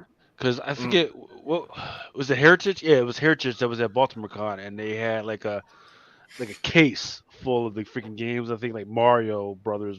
Mario Brothers was in that fucking thing, and they were selling it for like $800 or some shit like that. Do you guys? It was golden, wasn't it? That was there. It might have been golden. Yeah. Do you guys get? Do you have like old Nintendo Powers and things like that? Because my first comics I ever read were probably in like Nintendo Powers. There was a couple comics in there that were really cool, specifically a Zelda one, and then there was a Mario Brother one. So and then also within the games, like the best was when a game came and in the manual they had a little comic in there, like F-Zero for Super Nintendo had a little comic in it, and there's like a couple others, but that was just like. That just sold me on everything. Right. That's like what I want to do today is like, man, if you can recreate that, like that's the coolest packaging together. It made the game come to life in my mind of like whatever it looked like in the comic was how those little pixelated characters in my brain, it looked just like what was in the comic. I think Metroid might have came with one. Final Fantasy. Yeah, Final Fantasy. Like a lot of those manuals, anytime it came with the extra art inside the manuals is like, you know, that would be Zelda for sure. Yeah, Zelda. Right. So Metroid. that was Mega Man. one of the comic keys out there. Is one of the Nintendo powers that has Mario Brothers or J. Scott Mario. Campbell's first art. Mario. Yeah, J. Scott Campbell's first art when he because he entered into what Oh, yeah, that's art right. contest as a Yeah. kid, so his first Yeah. like published work was in a Nintendo Power. Oh yeah, he was the coolest kid in school that week for sure. What you got? Mega Man, yeah, Mega Man. I got this at the grocery store, the Asian grocery store the other day. I picked up a Mega Man comic book recently. Just It's hard, man. I was like, I grabbed it. I was like, I ain't even gonna drink that. So you said you picked up a Mega Man comic? Yeah, I just picked up a Mega Man comic recently, and I just pick up stuff that I like whenever I go there, and I was like, man, I love this style so much. I just love video games and comic books together. Like whenever I see my favorite video games in a comic book form, it's just the best thing in the world to me. I would love to see, a Castlevania comic. I haven't seen any, but I mean, I'm sure that they're out there. Yeah, of course. But I've never seen one. But it better be done right, Well, man, because God of War, they got God of War comic. Vampire Hunter G. Gears of War, God of War. Yeah. Call of Duty. Yeah. Mostly the retro games. Is there a Contra comic book out there? Is there a Contra? It should be. Yeah. It should be. I really wanted to make an AI comic book dedicated to Contra, because I was just that would be sick. I've always wanted a Contra comic book. So if I could just make a comic that basically was the storyboard was Super Contra for Super Nintendo, first level to end level, that would be the perfect comic book ever for me. Oh, there was a Resident Evil comic, right? Also, Resident Evil comic, Metal Gear, Metal Gear comic. Metal Gear Solid. That was, I remember when that shit first came up. I played the demo fucking 900 times, but it was one little stage. But what about Metal Gear for Nintendo though? Yeah, that's what I'm saying. I remember. Okay, so is that the one that you're talking about, or you're talking about the one for PlayStation? But you're talking about that, yeah. Sons of Liberty. Well, there's one on Nintendo. Yeah, I hated that shit. There's two of them. I hated both of them. Terrible. Yeah. It was so hard. Only part was smoking the cigarettes. But that was one of those games where I played it when I was a kid and I didn't get past the third or fourth screen because it's so difficult. Yeah. And then I remembered it later in life and I was like, oh shit, I can go on YouTube and I can actually watch somebody slay this game beginning to end. And so I watched a speed run of that game and I was like, I didn't even realize it was part of the Metal Gear thing. Yeah. It was just a game that was army based, and I just remembered it when I was a kid. I was like, oh wow, that was I fucking hated the fucking original Metal Gear. I love the Turtles game, but once I got to that sewer stage, I turned the shit off because nobody can fucking pass that. The sewer or the underwater? You're talking about the underwater. No, the underwater, the sewer stage. No, underwater. You're right. Where the fucking the Mexico seaweed. Yeah. It's time. You gotta turn it, at that point. Just turn that shit off because you ain't getting past it.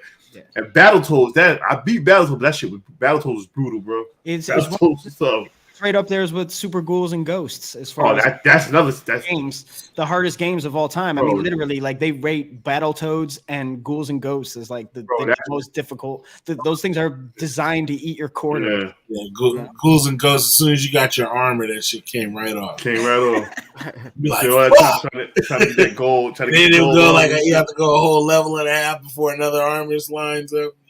I was just talking with Vinny today about game soundtracks because he was he posted something about the DuckTales theme song was the jam growing up, and I was like, that was a good one. But also the lesser known SNES video game has a killer soundtrack, specifically the Moon Level. If you ever get a chance, man, jam out to some of that DuckTales Moon Level for the NES. I get into some of those retro game music. It brings me to a place of zen in my heart where I'm just I don't know. It takes me to a time of lesser responsibility of just when you hear the NES Zelda theme song where you're that. When I was a kid, I dubbed that on a cassette tape just so I could listen to it when I went to school and stuff. It was it was more than just a game for me. I just wanted to live that that. All those songs. Another one, Castlevania, has an incredible soundtrack. You know, I hated that game too. That shit was brutal. I remember Donkey Kong Country had this fucking the water level. Oh yeah. That Fucking one had porno music, man. I saw this the guy who made Mario Brothers, I believe he composed the song as well. I think I might be wrong, but the composer of the Mario song, I saw him play the song live. I wasn't there, but I watched it on YouTube, and it's like he's doing this like incredibly complicated, like running up and down scales, and then like he builds up and it goes dun, dun, dun, dun, dun, dun, dun, and the whole crowd's like going crazy. I was like, that was amazing. So yeah, there's some genius in those simple notes inside that exactly. 8-bit songs, and some of those jams resonate even to this day. Yeah. Still getting down to those. What you got, Lucas? All right. Oh, yeah, this week. Sir. So, hey, this is the pre-sale, right? These are the, type it in Terapeak and see what's going on. Let's find out which ones, because, did CBSI even happen this week? Did they take some time off? No, they took the week off. Okay. All right, so very hot, blazing hot has been Spider-Man #7, that top secret spoiler variant. Still don't know what the art for is yet. Last 2 weeks, this has been the #1 pre-sale freaking comic. #2 on that list is Power Girl Special #1. That's Sandy Art Germ. All types of front meat just hanging out there for Power Girl. Love that one.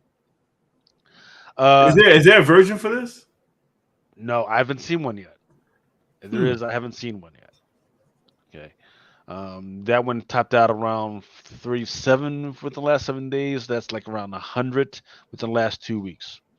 Coming out of nowhere on #3 on this list is there's a new one called No One by Image Comics. The Borges first, the cover A for this one. All right. Also coming out of nowhere, there's Gem Ambassadors #1 by Image. Then of course you got the timeless freaking covers that are out there. Kind of hanging around is Joe Fixit #3, that Joe just cover, which is pretty good. Red Goblin, I'm kind of suspect on that one. Iron Man facsimiles, those facsimiles have been doing really well for the last freaking couple months. In fact, all this year, those facsimiles have been doing really well. And then rounding out at a very suspect 26 copies is Gold Goblin. So you got Red Goblin and Gold Goblin. Wait, I don't know anybody that's actually reading any of this. I don't know. I think that's about to fucking say. All right, anybody reading Gold Goblin or the Red Goblin, you pick fucking color. You want to read any one of them motherfucking colors? Hey, didn't the Joe Fixit did not have a incentive to it, like a 1 in 50 or 1 in 25 or something? It may have, but I don't know. But that's the one that's selling the most copies right now, and by default, it's got the most money that people are putting money into. So what I will say for 2023 is that while people are still chasing incentives, the money is actually in the qualifiers right now. So keep an eye out for that stuff. I understand people love having shit that's fucking rare, but Steve said he reads Green Goblin and Gold Goblin. You gotta come to the show to tell us what the fuck that shit is about. Yeah, because I have access to that shit and I don't read that shit. I get that shit like a mother head. I was like, oh, there's Goblin. Anyway. You're like, why the fuck is he gold? And why is Red running around? Like, because they had a color match with the Hulks, This is crazy. Okay. All right, let's get into All right, let's get into some actual stuff that's coming on FOC. So this stuff, this one right here, actually is not on FOC this week. It's got maybe a couple more weeks, but I wanted to make sure that everybody was tracking this one. This is that Ivan Joker, Tao, right? Yeah, that Joker Ivan Tao. It's either like #7 or #8 or something like that. Yo, put that shit in the folder, man. That's cover candidate right here. It came out of nowhere, right? It's coming out, man. It's so good. So that's why I had to bring it up. I was like, had to start it off with this one. Are you making the folder? I'm being dead serious. Like you got to keep a folder a couple of years. Yeah. Well, what I'm going to do is at the end of the month, I'm going to go back through 2023, and I'm going to go back and I'm going to build that stuff out. But I'm not going to just look out for the stuff from 2023. You know how I do. I'm going to do the time machine. Is this 1 in 50 or 1 in 100? It is a 1 in 25. Son of a bitches. Son of a bitch. Retail at $5.99. So what you're looking at is maybe like a $70-$80 freaking book for retail. I mean, I have to get 50. So you gotta get two. Yeah. Are with the 1 in 25? Are they doing the foil treatment then to it? Is that what they're doing? I don't know. And once again, I'm telling people about this now because sometimes they do change stuff coming up to FOC. FOC is going to be 4/9. So it's next month, the 9th of April. So we got some time, and DC has some time to change shit up. So I just want people to know about that.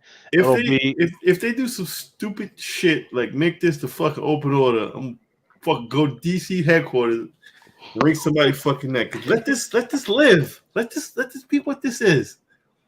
Sometimes they do get it right. This is how they've been fucking up and making stuff like this open order. Well, they actually got this one right and made it an incentive. So good on them.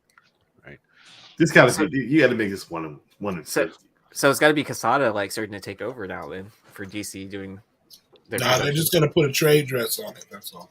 Where the fuck is Remo? Yep. All right. So here we go with some Merc. Miss Meow number 8. Not nasty. Mad at it. Nasty. Little whore. hey, we will not slut shame people on this. Here we go. Here we go now. Except for Autumn. I love you, babe. I forget which title this one is, but I actually gotta love it. It's got the little blue canary in there. Unstoppable Doom Patrol number 2. Let me make sure I get the correct stuff on here.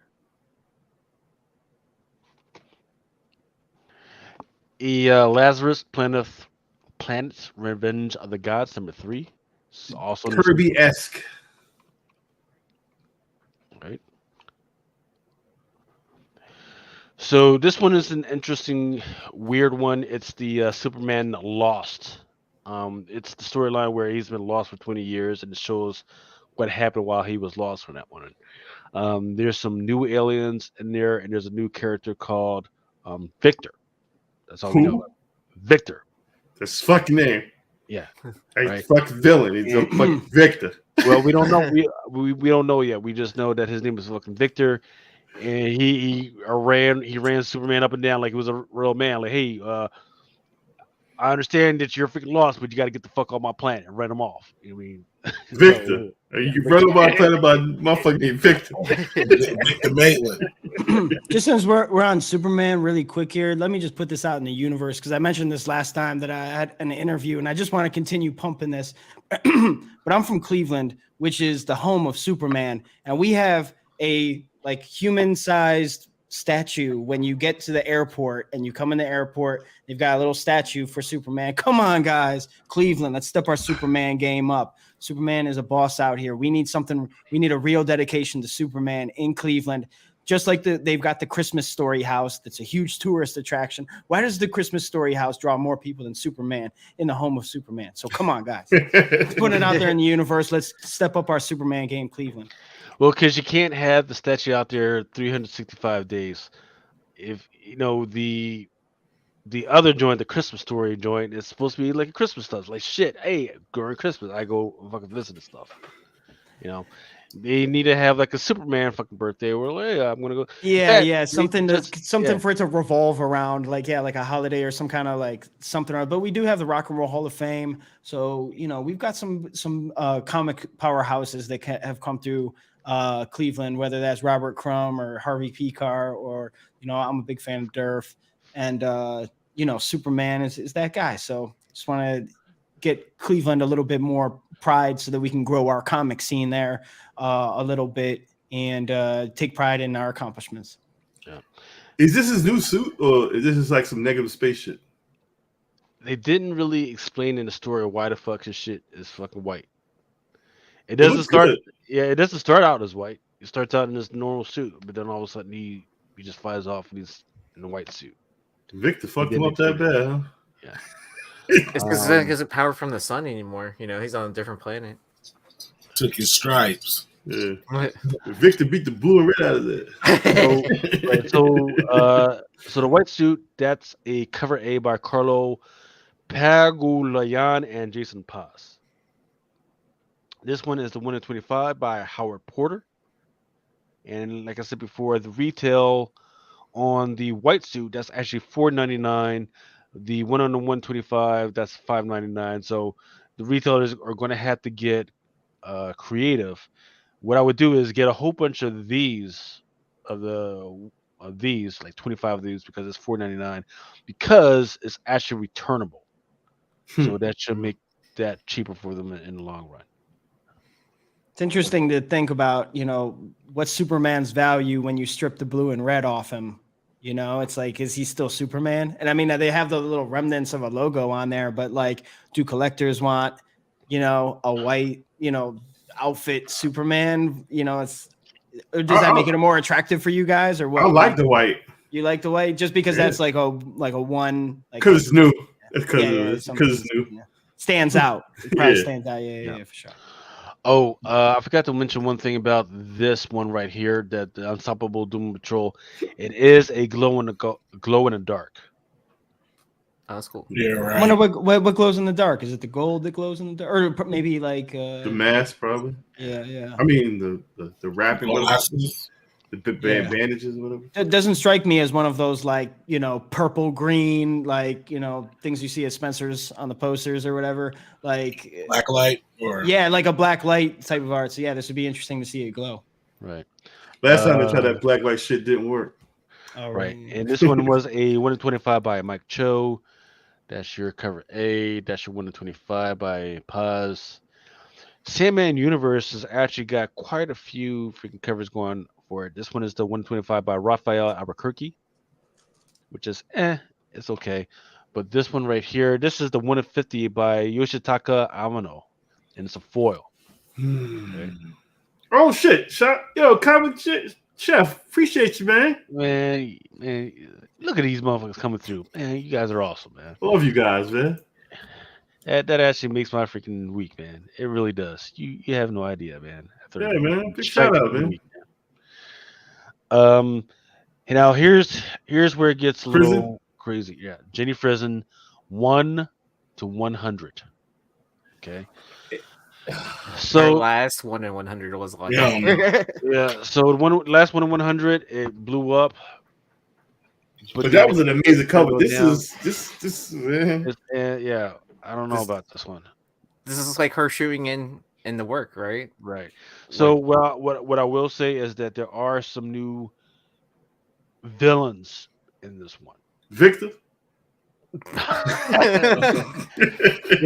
This is not for the kiddies. I can say that. This is not for the kiddies. There's some new villains in this one. Is it worth? It's not worth buying for the character. No, it's not worth for the. But the shit that's going on inside, it's not worth it. Is it worth going for the cover? That's up to you to decide, right? No, I would say if this bounces down to like around the $40-$50 mark, and you do like it, that's where you freaking grab it. But I can't. I don't know. He wearing that shit from Titanic. Here's what I will say. Don't fucking listen to me.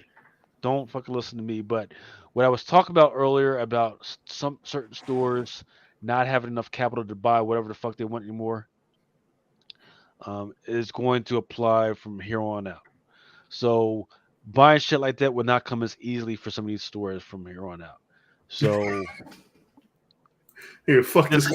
Yeah, fuck this cover. Like I don't think this is a 1 in 100. This should not have been a 1 in 100. Yeah.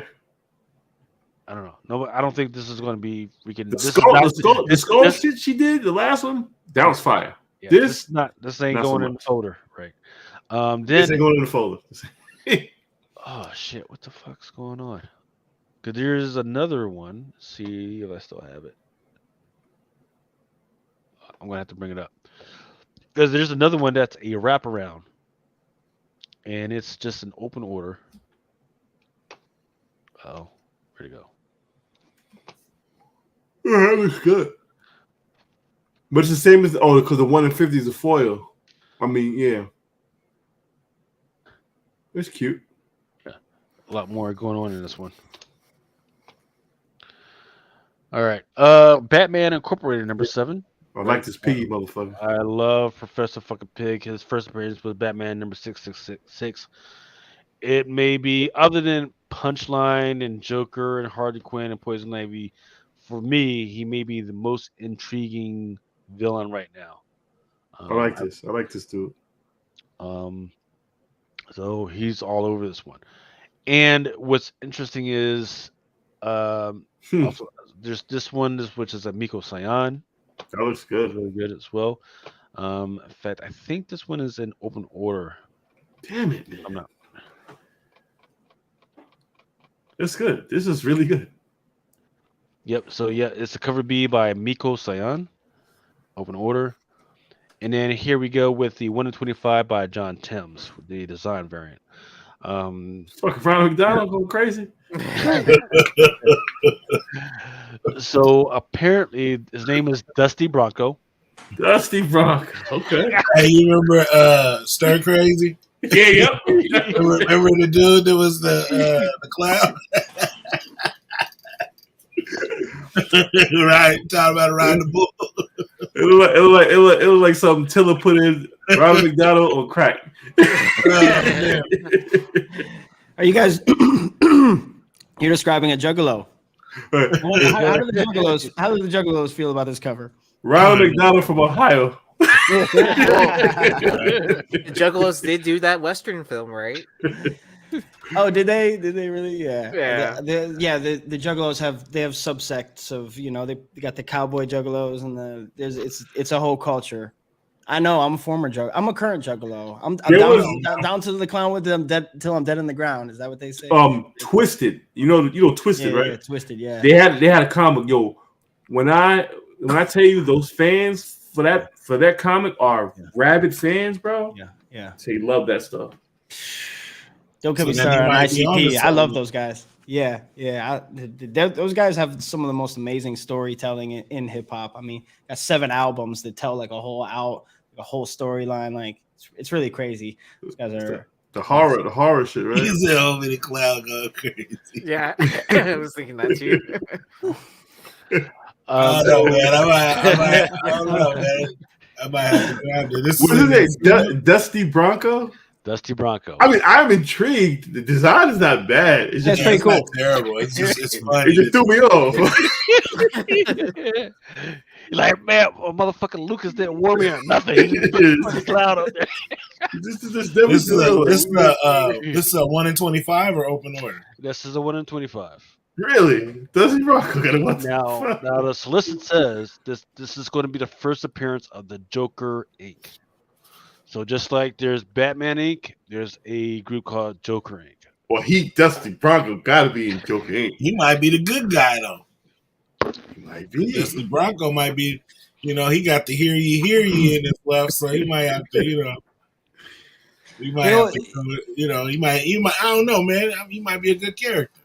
I like the look. I like the look. I'm Okay. DC so is this Dusty Bronco's first appearance? So I don't know. I don't know. I haven't looked it up yet. Dirty Sanchez. I mean, I'm probably going to get me a copy. Dusty Bronco's the redneck version of Dirty Sanchez. So there's also Lazarus Planet, Revenge of the Gods, number 3. It's weird, but I kind of like it. This one is the cover A for that one, by Guillaume March. And don't forget, you get 13 of these and 12 of the cover B. You get the 1 in 25 Michael Cho out there. There's this one, Batman: The Adventures Continues, Season 3. Okay. I forget who this one was by. This one is like a 1 in 25 by. Shit's all over the fucking place, Lunar. Get your shit together. See, he's plugged into that VR chat that I was talking about earlier. Mm-hmm. 1 in 25 by Hayden Sherman. My Cartier West says his cousin was a pole rider and he went to prison. Jesus. Because he's Dusty Bronco. Exactly. Okay, we got the Multiversity Harley Screws Up to DCU number 2, 125 by John McCrae. Guess what Flash is doing? Racing the motherfucker. He's fucking always racing them. You don't turn down a chance to get buck on nobody. Top Want to race? Want to race? Now, this one I actually kind of freaking like. This one is a Wildcats. Wildcats cover B by Nathan Zerdy. This is one of the first ones that I've seen him do lately that is not an incentive. This one is just an open order. Cover B. Who just popped in? Is that Remo? Remo back. Go. And then there's a 125 by Dan Hip. Not that. Not that. I wouldn't buy them. Yeah. Yep. That shit look, whoa, that your other one looked like Behold a Pale Horse.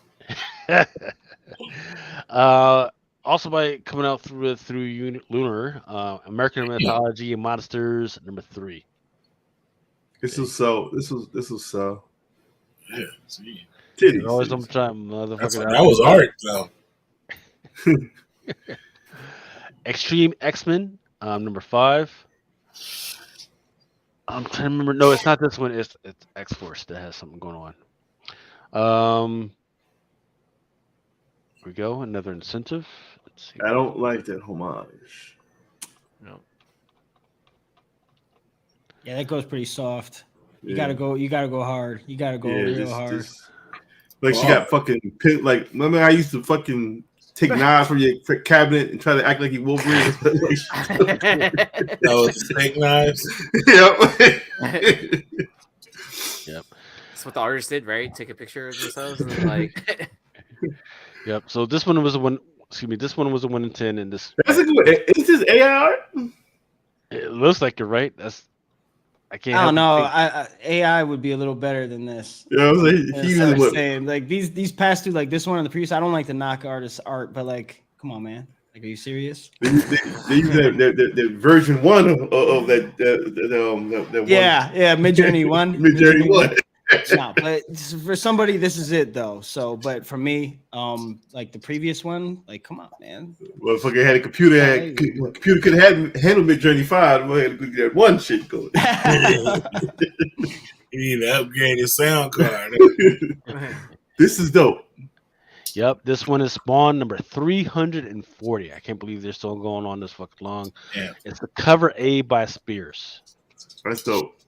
I don't even know who this motherfucker is, but it's dope. Yeah. And this one is the cover B by Kabar. How many issues do you think Spawn's gonna hit? 1,000. Spawn ain't going nowhere. He wants to keep going. Spawn ain't going nowhere. It's legendary. Yeah. I forget who this is. Looks like this is your Radiant Black number 125 by Sawatsky. I'm surprised that on the flip side, I'm surprised this shit is still going. They must know something we don't know. This The world building still. I need issue 1. I need all of these. Like I said, matter of fact, tell her this is based off the 80s cartoon. Okay. Yeah. Nice. And this is your 1 in 10 by. Doesn't fucking say. By Tim Levens. Did issue 1 come out already? Yep. Came out a month ago. Shit. It's probably in the back issue bin somewhere now. Mm-hmm. It's some Star Trek shit. Retailer sent us. Last Ronin. Jesus, Okay. it's never gonna end, bro. The director's cut. Go ahead. Yep, and this one is, I think, this one's just a cover B by Eastman. Here's your 1 in 10. With the kids, the new kids. What do you guys think about that new style of the new Turtles that's coming out? They got the new Turtles film with Seth Rogen, right? That doesn't look good to me. Yeah, I hear a lot of people tearing into it. You know, but yeah, interesting. See what Yeah. they do with it. What is it called? Mutant Mayhem or something like that? I don't know, something like that. But. I mean, it's it seems like it's like a story of them growing up, right? To the turtles we know. Yeah. Like that's what it's like adolescent version of that is what it seems like, where it's like a I don't like almost unexplored time period of turtles, right? Okay. Yeah. That's the way I kind of saw it as. And like when I heard Seth Rogen was first attached to the project, I was like kind of like I don't know. And then like I saw that preview, I was like I'll give it a chance. Yeah, it's got Ice Cube, I think, is voicing somebody in there. His son, Ice Cube, like something else, but yeah, it was, I heard just people talking about the played out, glitchy 3D art style that kind of seems a little, into the Spider-Verse, like, kind of show us something new, show us the next thing, you know what I mean? But we'll see what happens. Like I remember buying the original Turtle books, from the comic shops when they came out. And they weren't easy to get, and they weren't soft. They weren't right. Secret. Exactly. I never got into the cartoon because exactly. I was a true fan of the comic. Like I never I looked at the comic or the cartoon as such like bullshit. Like it was like what did you do? It was like a sellout version of the Turtles. Yes. If you ever read any of the early books, yes, they were sellouts. Like they didn't talk like that. Like they didn't. They talked. There wasn't no cowabunga shit. Nah, they had like New York shit. They were fucking ready to fucking kill you. Like they weren't like about no play. Like 100% They didn't go around like on no bullshit. That's why it's hard for me to take it serious. But like. I appreciate The Last Ronin because that's kind of along the lines of how it was supposed to be done. Like, you know what I mean? Do they have a film out there that kind of accurately portrays them in the light that you're describing them in? Not if you ever read the books. Right. It wasn't. They were trying to go there. That's the one with Raphael. He was like went kind of rogue. Yeah, they tried. Yeah, they kind of. So, tried. but it wasn't the first Turtles movie. Then was kind of like that was. That shit was just campy shit. Yeah, that shit was. Nah, they were like in the comics. They were more like raw. They like you said, they killed them. Like they didn't like like they would walk down the street and cut somebody's head off. Like they weren't hiding. Don't you think for all of the Ninja Turtle fans growing up on this stuff, like don't you think that there's a market now for like an ultra violent or like a return to that? Yeah, absolutely. Like, how crazy would that be? We want everything rated R. We want. I said on the show before, like we want. I want Wonder Twins rated. I want to rated R Wonder Twins. Yeah, but here's the deal though. Violence is fine, but all this cussing that freaking DC and Marvel are throwing into their shit now. I don't need to see her some little 6-year-old girl fucking cussing. Yeah, that shit was fucking awkward as hell, man. Comics, man, that is so far from the truth. Crazy, man. Come on, man. Now, I know you troll. I know everybody has got their stories probably, but I went to see that first movie and like we actually had in my little town in Ohio, a suburb of Cleveland, like some ninjas actually came to the theater and like did like a live performance as I don't know if it was part of the promotion and they did that at other regional Turtles, but like I just remember as a little kid, like we were watching these ninjas in the front of the theater, like doing like some kind of like choreographed routine. And then like they broke their bow staff and it flew off in the crowd and hit somebody in the head in the audience. It was a very immersive performance, but like, I was like, that's how big that movie was though. We actually had like people going up and doing performances like to show open it up, Like, if they were to do a movie about like how the Turtles really were, like they get canceled because they used to like they'd be like they were all over April when they first met her. Like literally, like they were, they damn near raped her. Like literally, like they were all on her. Like it was. Well, that's gonna get the Turtles canceled out here. Gonna get. Yeah, it wasn't the relationship that it was on the shell shocked. Hashtag shell shocked. No. They were all trying. Well, that's why she got all the front meat out on that one cover. It's like a second print or some shit.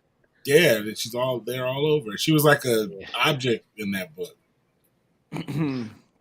Well, I think like they did it right, like with the like Wolverine, like Logan. I felt was like that movie was, the realism that it brought to that character and stuff was really cool. Some of the video games that they've done with Wolverine, where it's like he's like stabbing people through the wall into their head and all that business. That was one of the best fucking games I've ever played. That Wolverine open universe game, whatever the fuck it's called. That shit was dope. Like you can see the damage. Like if it takes a lot of damage to the fucking skin, you can see his exoskeleton. That shit was, and the skin will grow back and shit when you go hide. Yo, that shit was amazing. What game was this? It's a Wolverine game on PlayStation. It was PlayStation. One of the PlayStation 2 or 3. That shit was fucking amazing. That game was fucking amazing. Oh yeah, that's right. Yeah. Okay. And this covers fire. I just wish it didn't have that little shit in the corner.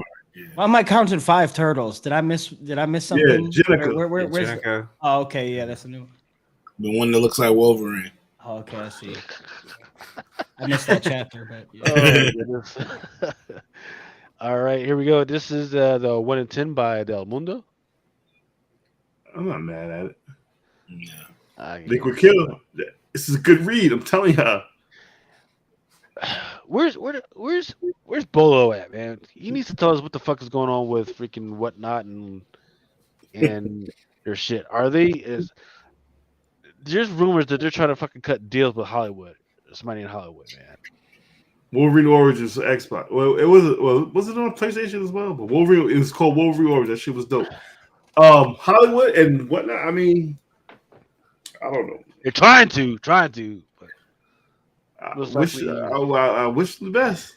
Yeah, I mean, look. Here's what I will say. If you show up for a fucking interview, just please show up with a fucking tie. If nobody fucking knows you, don't show up with your chest all your chest hairs all out, thinking you the shit. Taco meat. Nobody fucking knows you. Nobody knows you. Show up with a fucking tie and shit. Act like you can do some shit. You know what I mean? Nobody fucking knows you. Like you been there before. My goodness.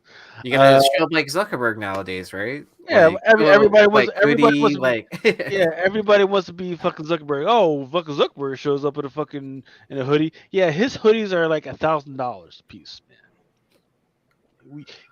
My sweatshirt and his sweatshirt is not the fucking same. He a boss. He can wear whatever he wants. His drawers, like, he's like, oh, motherfucker, he puts on his pants one fucking leg at a fucking time. Yeah, but his underwear that he puts the shit in is not the same as my shit. His wallet is a whole lot more heavier than mine. Yeah, he picked them pants up. Shit. Once again, we still got these freaking timeless joints freaking coming through, and some of them are okay. This one I'm not a fan of. Hellcat. He look like Kojak. They look like Kojak. They look like Vulture. They look like Kojak. Who loves you, baby? But yeah, this one is the 1 in 25 by. That's for Lobos. Yep, the Lobos. It motherfucker look like Teddy Savalas. Ooh, who like Teddy Savalas? Fucking Vulture.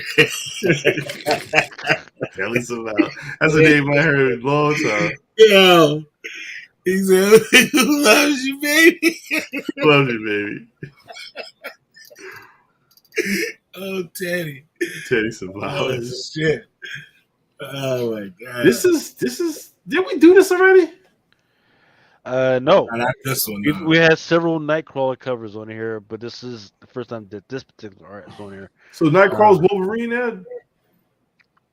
Oh yeah, there's definitely freaking different Nightcrawlers that have been spliced with different other characters. Well, I don't want Nightcrawler multiverse, man. Even though this like Sinister mixing the DNA. Yeah, mixing them up. I'm not gonna front though. That Nightcrawler Wolverine does look kind of bad. I ain't gonna. You add claws onto anybody, and the badass level is gonna go up a couple meters. Yeah, claws with a mask and the right color combination, she'd be all right. and how many claws? You know, how many claws? Yeah. How far have they pushed it? Is there somebody with 7 claws out there yet, or 6 claws? That could be something, guys. There could Yeah, be I mean, something there, guys. Didn't Weapon H have 3 claws in his hand? Well, 6 claws, and then they have claws in his feet. Some stupid shit. We gotta do that with the AI. What? Just make like the first we'll call him Rake Hands or Rake. Yeah, Or something, and he'll have he'll literally have 15 claws on each hand, and we'll see how that. It's just if the rules make sense, you just add some claws, and it's just up to Annie. Let's take it there. Somebody had claws in their feet. I think it was Honey Badger and Laura. Yeah, Abby had what 2, and Laura had 3. I know they had. Laura had 2 claws in her hands each, and then her feet, I think, right? And then I think Gabby had 1 in each hand and 1 in her knees, or one in her knees, or something weird like that. Yeah, they have them in different places, and they don't have them like Wolverine has them. And then Dakin had 1, 2 in his hand, and then 1 coming out of his wrist. Yeah, 2 and 1. Yeah, that third claw. If I saw a cover with just somebody like this, and they just had 12 coming out of their hand, I would be interested. I'd be like, who's the guy with 12 claws? I mean, let me look into that. Freddy Krueger. Yeah. Okay. I don't know about 12.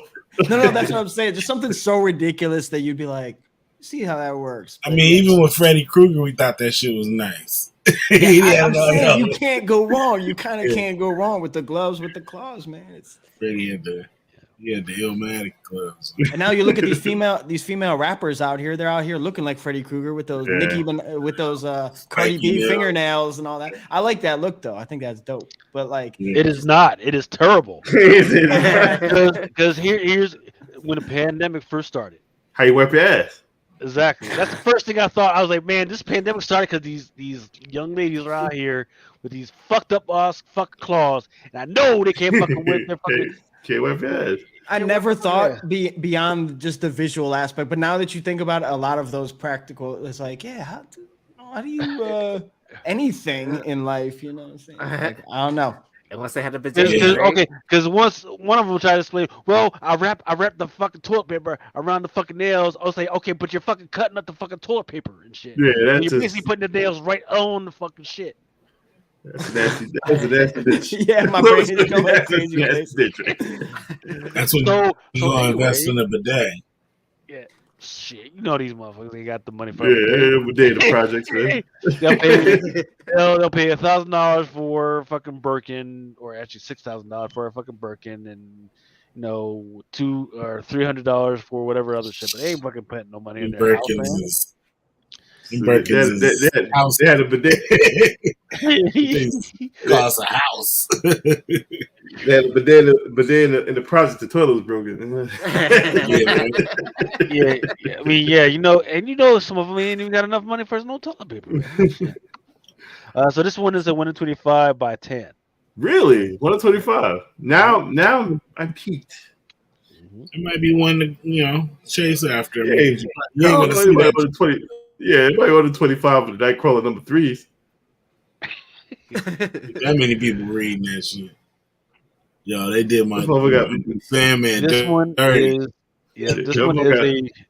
is a Red Goblin 1 in 100 by Alex Ross. The wave is popping.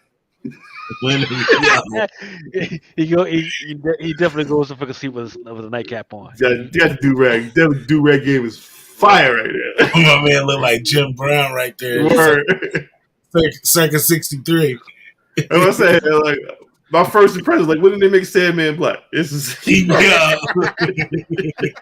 might as well, right?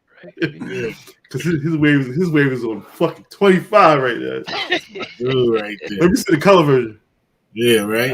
No, I didn't put a lot of the qualifiers in. They don't even look the same. Yeah. They're different. They look totally different. Look, Santa Staros. This one. It's got to cancel this shit now. And the reason why I brought this one up, this is by Jen Bartel. So Jen Bartel's got she's got her fans out there, right? So still don't want it. Yeah, I did not think this was a Bartel. Is it because it's on a different color palette than a normal Bartel cover would be? Do you think that's what it was? Probably.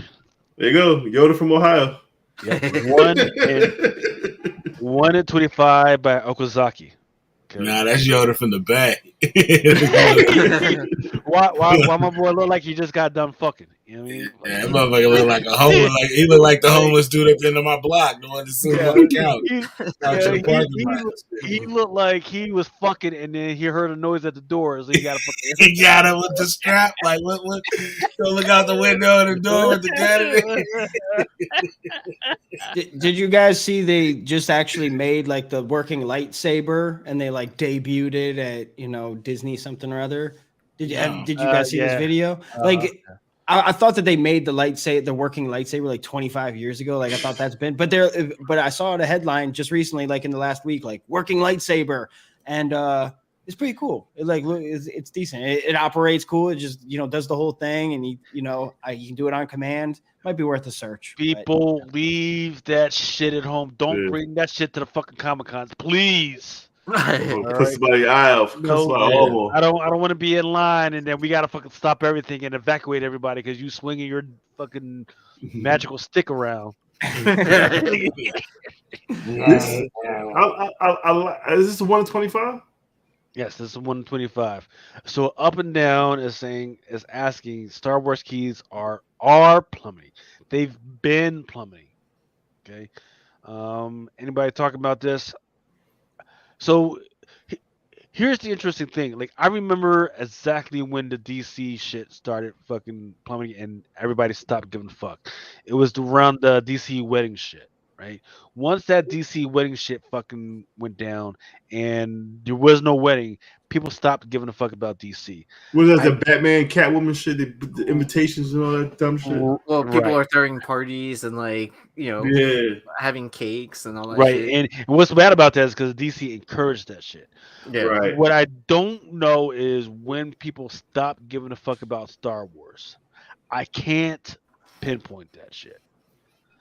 I just don't know, right? I can't. Was it around when Boba Fett thing freaking happened? I don't know. Maybe it was because that's when they started having the bad taste. Everybody was upset about that, right? Because they had all the opportunity to bring up all the freaking new characters or bring up some characters and do it that way. But in the meantime, they've announced all these other freaking shows, and we can't even trust that those shows are actually going to come to fruition. I just don't know. It's interesting, right? What the fuck are they doing now? We got Star Wars Mandalorian, and I haven't heard anybody on this freaking panel in the last couple of weeks that said, "Hey man, you gotta fucking watch this." I haven't heard anybody say, "Yeah, we give a fuck about Star Wars anymore." Right? I've been watching. Star Wars Guru. As soon as I start talking shit about Star Wars, here he comes. Here he comes. Bro, the creative build. Come on. Just talking shit about how fucking bad Star Wars is right now, brother. Oh, dude. I don't even want to talk about it, but I had to stop in and say hello. It's been a while, and I saw Tilla was blessed, man. You didn't even do a show, and you freaking stopped by to freaking see us, man. I feel really blessed right now. Comic Book Jesus in the house, everybody. It's getting exciting. I was a little worried if I came on, I was gonna get scolded by Mel. Mel isn't happy with me right now. Nah, it's not that. It's just we'll talk. I don't. I'm giving you shit, bro. I'm giving you shit. That guy, just leave it alone, man. I was trying to figure out what he was talking about. Like the last dude I'd be thinking be worried about somebody like that. I know. But go back to what Lucas said. The Mandalorian. I see episode 1. Well, okay, good start. Episode 2. All right. I haven't seen 3 yet. That's like usually like when Mando's on. I'm on Mando. Like I stay at 3 a.m. 3 is a trip. Yeah, it's a good episode to me. I heard people talking shit, but I thought it was good. I was actually talking shit halfway through until it got good. I mean, like it's a different type of episode, right? It's something you would expect in the series, but it ties it in. It does tie it in. But I will say, like Bad Batch, like they're trying to take that the whole like Clone Wars formula to presenting a season to it now. instead of just like doing what they were doing before, like kind of Dude, why you fell in love with the series and stuff like that, right? Like to me, it's like I'm behind on it. I'm just like kind of like, do I care to catch up? Dude, I've never met such a more like, or seen a more like pussy ass brave dude. Like this motherfucker's willing to do anything, but he is so pussy. Like I just don't get it. Like he just like it's irritating to watch some of the shit he'll agree to do, man. He's just so dumb. Like, you fucking serious? Just because she told you you're gonna go cross the fucking galaxy and go do some dumb shit? Yeah, fucking banned in the world Lake Minnetonka. I'd be like, bitch, go with me then. You go with me. I want you to witness. Since you trying to send me on this shit, let's go. You know what I mean? And he just, okay, I'll be back. What? We'll go to bathe in the waters of Lake Minnetonka. Man, he's saying Carl Weathers in the first episode was like, bro, I'll give you a whole fucking plot. You can get it in. You can have people do trade. I'm gonna give you you can live off the fat of the land. No, I gotta go bathe in this fucking cave, and and I'll come back and then, man, the deal is off. You know what I mean? Fuck you. Let you tell me to wait, bitch. Get out of here. I'd be like, you know what? Fuck that. Here's my helmet. Like, I'm over here, man. About to give me a robe like Carl Weathers and be chilling. Like, I was so hot watching that shit. It took me 2 episodes, man, until this last one. I was like, man, this motherfucker. So, living out here in Los Angeles, I see on the banners everywhere. So they're promoting Mandalorian. You can always tell when the machine is like pushing the button on something when you see a giant 3-story building and it's got Super Mario on the side or it's got Mandalorian. And I've been seeing Mandalorian, and this conversation is not getting me hyped about jumping back into some Mando. So I mean, and when I saw the banner, it didn't really grab me either. So maybe there's an element they're missing, like a hook. But he looks player though. I mean, his shit, his best scar is on bling. Bullshit. Like, he looking fire right now. Like he got a little sachet to his walk. He walked like he got it. You know what I'm saying? Like he's feeling himself, but he's dumb, man. Like he's just stupid. Like, well, and then he uses the Darksaber in it, right? Like, doesn't he seem really awkward using it too? That's what I'm saying. He's pussy. Like he can't. Dude, man, I ain't gonna tell you the episode, but he definitely don't need that shit. Like, you know what I mean? Like he can't even. Yeah, he can't wield it. Yeah, man. Like, old girl picked it up. Was like, I mean, the thing. What fucked Boba Fett up? It's just he didn't come off as like his Boba Fett. Like, and this is shut the fuck up. Like, we don't want to hear the same way. Like, he's soft. It's like, bro, like, and not soft like in like when it comes to everybody else, he that dude. But like just in like his own decision making, it's just like, dude, really? Like, are you serious? But like when it come down to it, he put in the work. He put in work. Like he'll go and. Well, he definitely he saved Boba Fett season 1. I'll tell you that. Bro, he put in work through this whole. I mean, that's taking nothing from his gangster. I'm just saying, like when it's just him, and you tell him something like it's like having the it's like when your homeboy is the biggest dude on the football team, and you can just tell him what to do. It's like you can tell him what to do, but like everybody else is like afraid of this motherfucker. But to you, it's just like little Tony. You know what I'm saying? It's like. Right. That's how he is. He's like he's a weapon, but it's like when it comes to like doing stuff that's good for his own good, like he just will like take your word for it. I disagree with this. Mandalorian was popping from rip, but I agree with Baby Yoda has gotten old. Right. I agree with that. So here's the deal though. My wife and my kids didn't give a fuck about Star Wars. When Baby Yoda came on the scene, that shit was so good and so intriguing. They actually went back and watched all the other Star Wars shit so they could understand the whole fucking universe. Yeah, that's when you know something was fucking successful. Here was but now the shit's falling off. Yeah, and they're like, what the fuck is going on? I have this idea that I can't believe that they haven't taken it yet. Just what you just said about the Baby Yoda.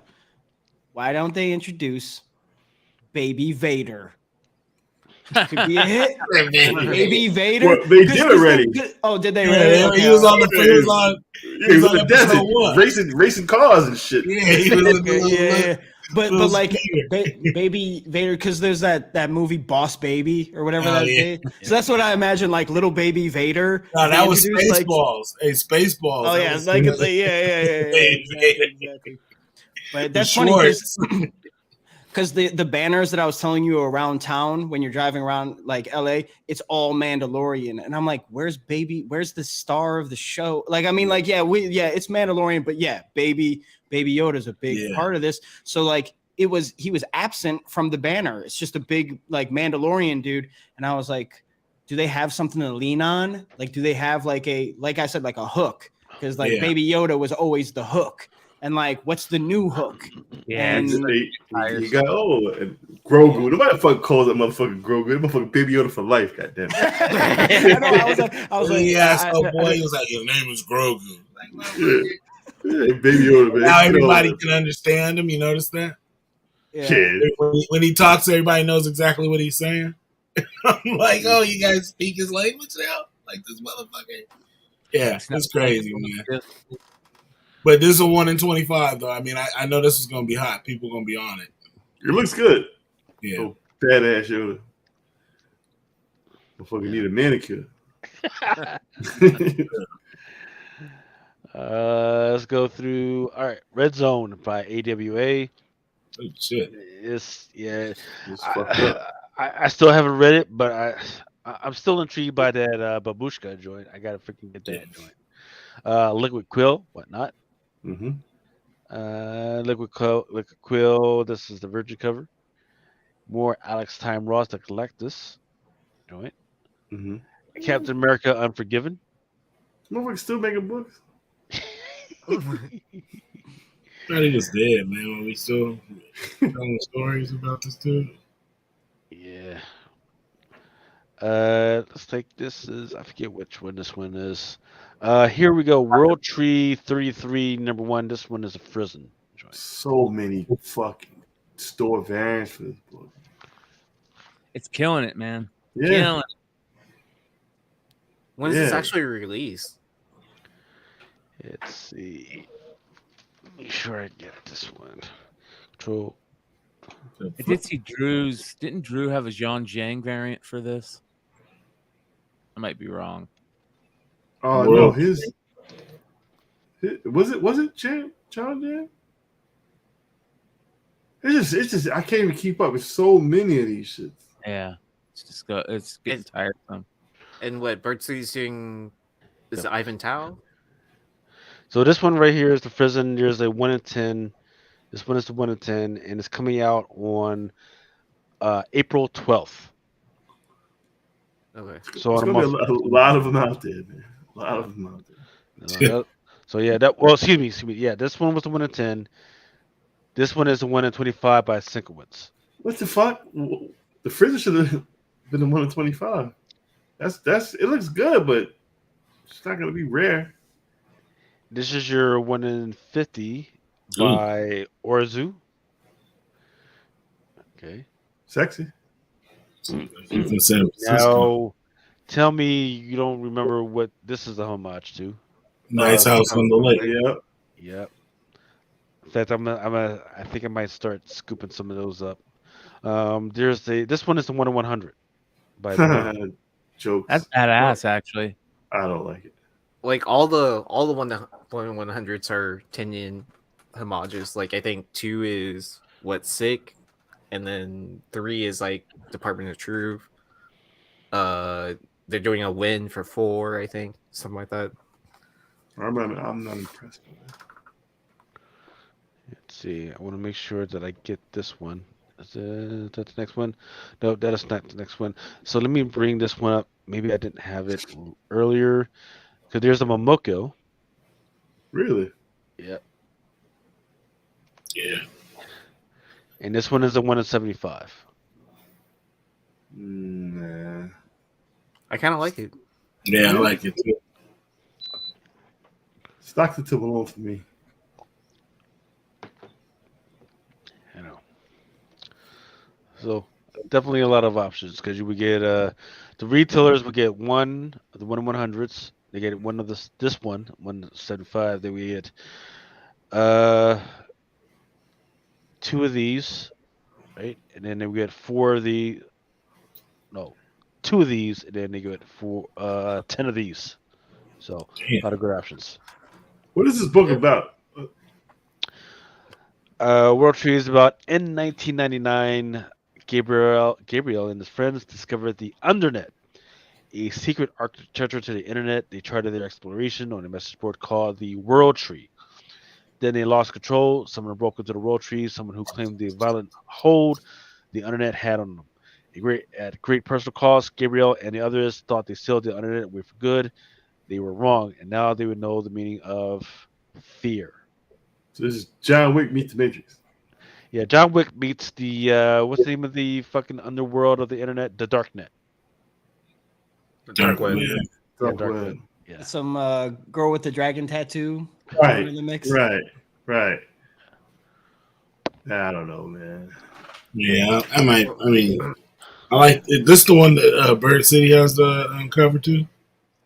Yeah, I want to say it's Ivan Tal. Yeah, that one is sick. I don't know if the other ones are. I mean, I like the Momoko, but if I was gonna get one, I'd probably get the 1 in 75 or the Bird City. Personally, Well, with so many stores doing variants for this too, I feel like I could just scoop up one of the incentives from them, Yeah, right? I think every store did it.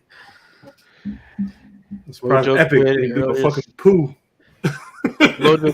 Mojo quit He earlier. said- And said, hey, that's enough hater aid for me. When were we hating? What the fuck? ain't no hater over here. No, bro. he said he was hating. He was hating on stuff. Oh, we was talking about the Star Wars shit. No, he said Mojo was saying himself was hating, not us was hating. Nah, he said we gotta stop being salty about everything. Oh, my bad. I don't know. We were being salty, but Star Wars. Hey, I was being salty about the Mandalorian, but that's man, it is what it is. They speaking the truth, man. What we gonna do? That's where we're at. Hey, We're not allowed to pussy, have pussy. opinions anymore. What the fuck? You telling? Hey, I say you pussy. I ain't telling you you can't kick it with him. I just ain't kicking.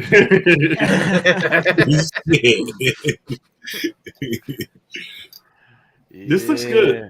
The Barbarians, every single freaking cover. Cover looks good, yeah. Has been fire. They're The all problem is that it looks like if you told me this shit was made by AI, I would absolutely fucking believe you. I could say that about everything I've seen tonight.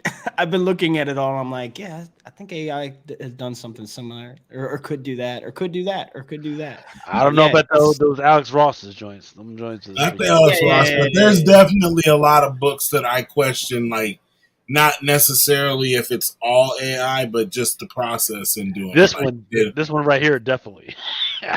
This one right here, with the joints and the fucking screwy weird shit in back. Yeah, that definitely. Count the fingers. Count the fingers. Go back to the one riding the horse. He's about to fuck the shot out. on the back of that piece.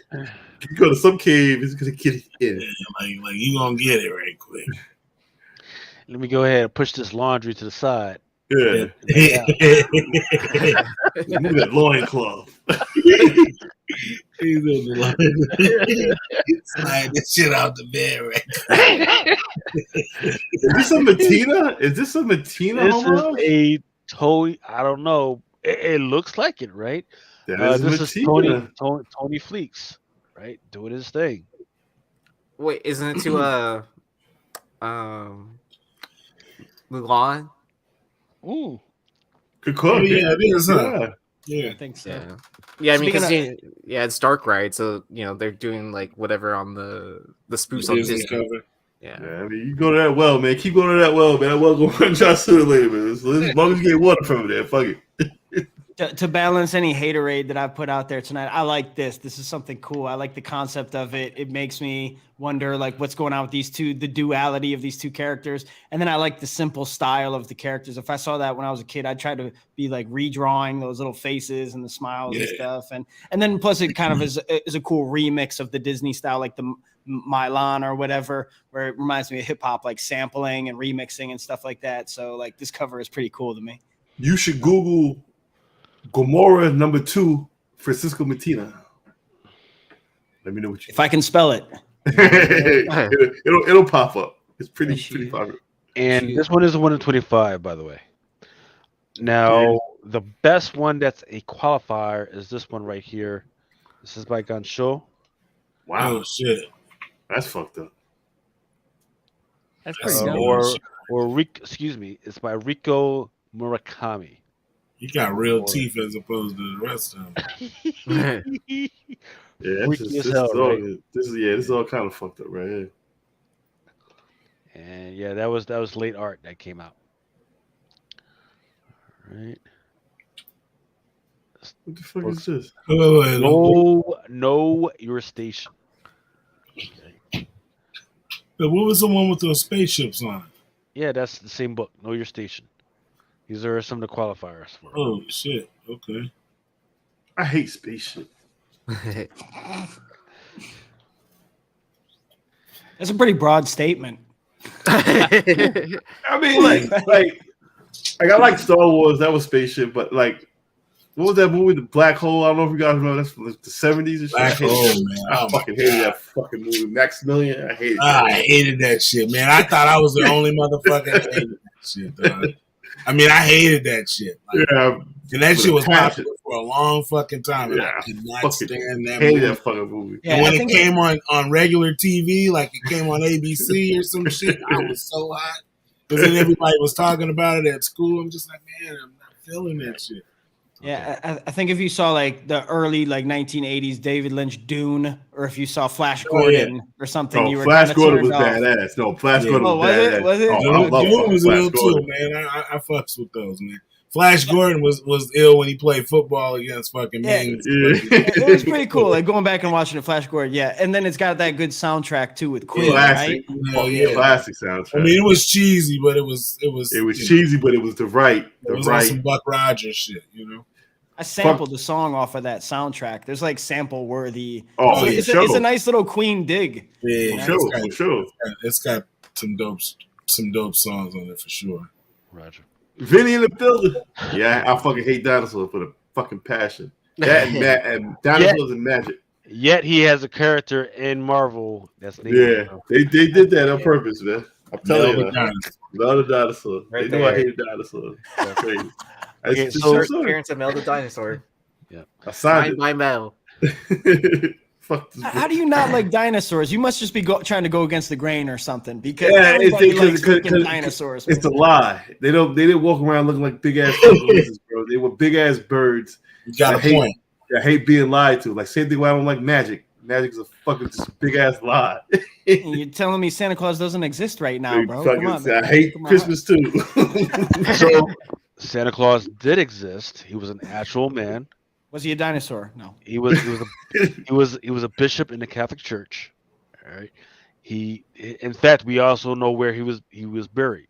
So the lie is Saint Nicholas of I forget the name of the city that he was from. So he's a real fucking dude.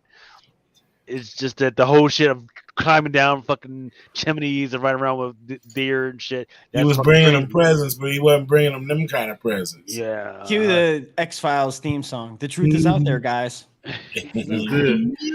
But yeah, so let me correct myself. The title of this is actually it spans to Dragon Tooth. Number one, this one is by Jung Yoon. This one is the number 1 in 25. Nobody cares about this one. This one is a one per store unlockable by Christian Ward. That shit is sick. Mm-hmm. Yeah. There's your Know Your Station. This one's 1 in 10. This one is a 1 in 25. She-Hulk. Damn. Okay. Arjun? No, this is Ji Hung Lee. Yep. Really? Virgin. And it's a 1 in 100 though. Damn. It's nice. Now you're talking. This is okay. $4.99 retail. Who's fucking ordering 100 of these? Ain't nobody. So this should be a $250 book for the retailer. This is good. This is really good. Yep. Some more Alex Ross, Thanos. Warlock. Thanos looked like a character on a George Clinton album. Coming right. 007. Is that a G. Scott Campbell? Looks like is that a Royale? Oh, it's a listener. Yeah, might be a listener.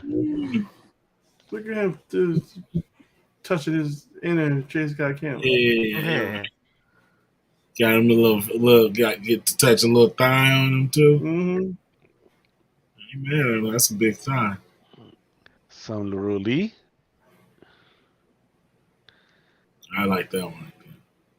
Looking like Goggle 13. Some Hill. Strap in the purse though, you know what I'm saying? She keep it on her. That's how you know. Oh, is this chick the new 007? Like, why is she so prominent? Maybe. An all new nail biting bomb mission from superstar Phil Kennedy. James Bond is the next 007 is going to be a woman. So she is 003. Her name is Gwendolyn Gahn. 003. Is that the one that took over after he died in the last movie? I don't know, but he's supposed to be in a story. 007 is supposed to be in a story. Oh, okay. So I don't know. And this one is a 1 in 15 right here. There's your Garbage Pail Kids. Covers. None of them were hot. All right, so that was the stuff that was on FLC. Make sure you get with your local comic book shop. Please, please, please. I know they need help. Please, please, please get with those guys. If for some reason they can't help you out, always freaking feel free to freaking reach out to me, and I'll try and do as best as I can in the pull box to make sure you get your shit. All right.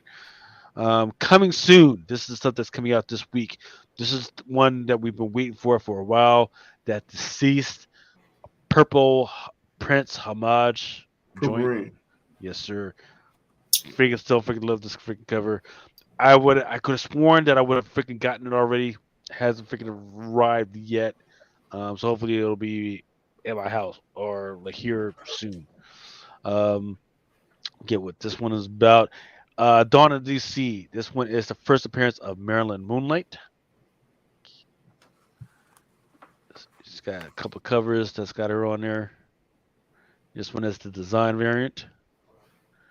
Dawn of DC Catwoman number 53. It's kind of weird. Got her some scars on her. This one is the beige. This one is the Rihanna Gonzalez. International Women's Day variant. Black Adam number 9. Looks like a totally different freaking dude. Right. Sees War of the Undead Gods, some Black Mana. I don't know what's going on with that. I've kind of dropped off. Really good cover. I just wish they used it for a different title. Don't forget, there's that Star Trek joint out there. I think this one was like a 150, if I remember correctly. Fearless Dawns, The Bomb. Harley Quinn, number 6, Legion of Bats. This one is that Dan Hip, 125. That's cute. Nightwalkers. Always a sucker for the through the body wound shot there. Good one. The When Death Becomes Her, if you will. Mm-hmm. Meryl Streep. Stargirl Lost Children. Frank Frazetta's Dawn Attack. Like the cover. TMNT 138. It's not bad either. And I believe this one is the retailer incentive. I believe I forget whether this one is a 1 in 10 or a 1 in 25. Extreme X-Men design cover.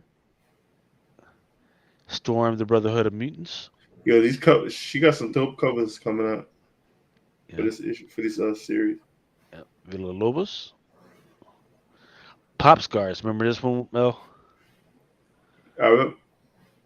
No. There was some. Yeah. Yes. This one was, There you go. There's this one. You had to Yes. show him the cover that he would remember. Yes. And I remember. And makes a Spider-Man. Some Alex Ross. Mm-hmm. Avengers Age of Ultron. Some Lady Death. She a hoe. Some horror with Archie's Horror. Fucking shit. Star Wars Darth Vader. Momoko. Scorch, number 16. Creepy. It kind of looks like it should be 3D, but I don't think Yeah. it's Kind of look like he's awesome. That looks like one of those black light covers. Yeah. That could be a crazy black light right Creep there. show vibes too. He's doing a run of covers that are freaking amazing. And if you go to Mark Spears, it's Mark Spears, right? Or Ken Spears? I think it's Mark What's his name? Spears. Mark Spears. If you go to his IG and check out his art, it's unreal. This guy's really, really good. And those hair strands are out of control. Mhm. Like every hair. But I think Nate nailed it on the head. Like it's a Iron Maiden cover. Yeah, Maiden. Yeah, I mm. like. I say creep show, but Maiden, yes too. Yeah. Vanish, Scotty Young. It's just still going Already on. sold out at the distributor level. So if you like Scotty Young, grab this one. I forget who this one is. Oh, yeah, still more Vanish. There's a sketch. Kill them all or damn them all.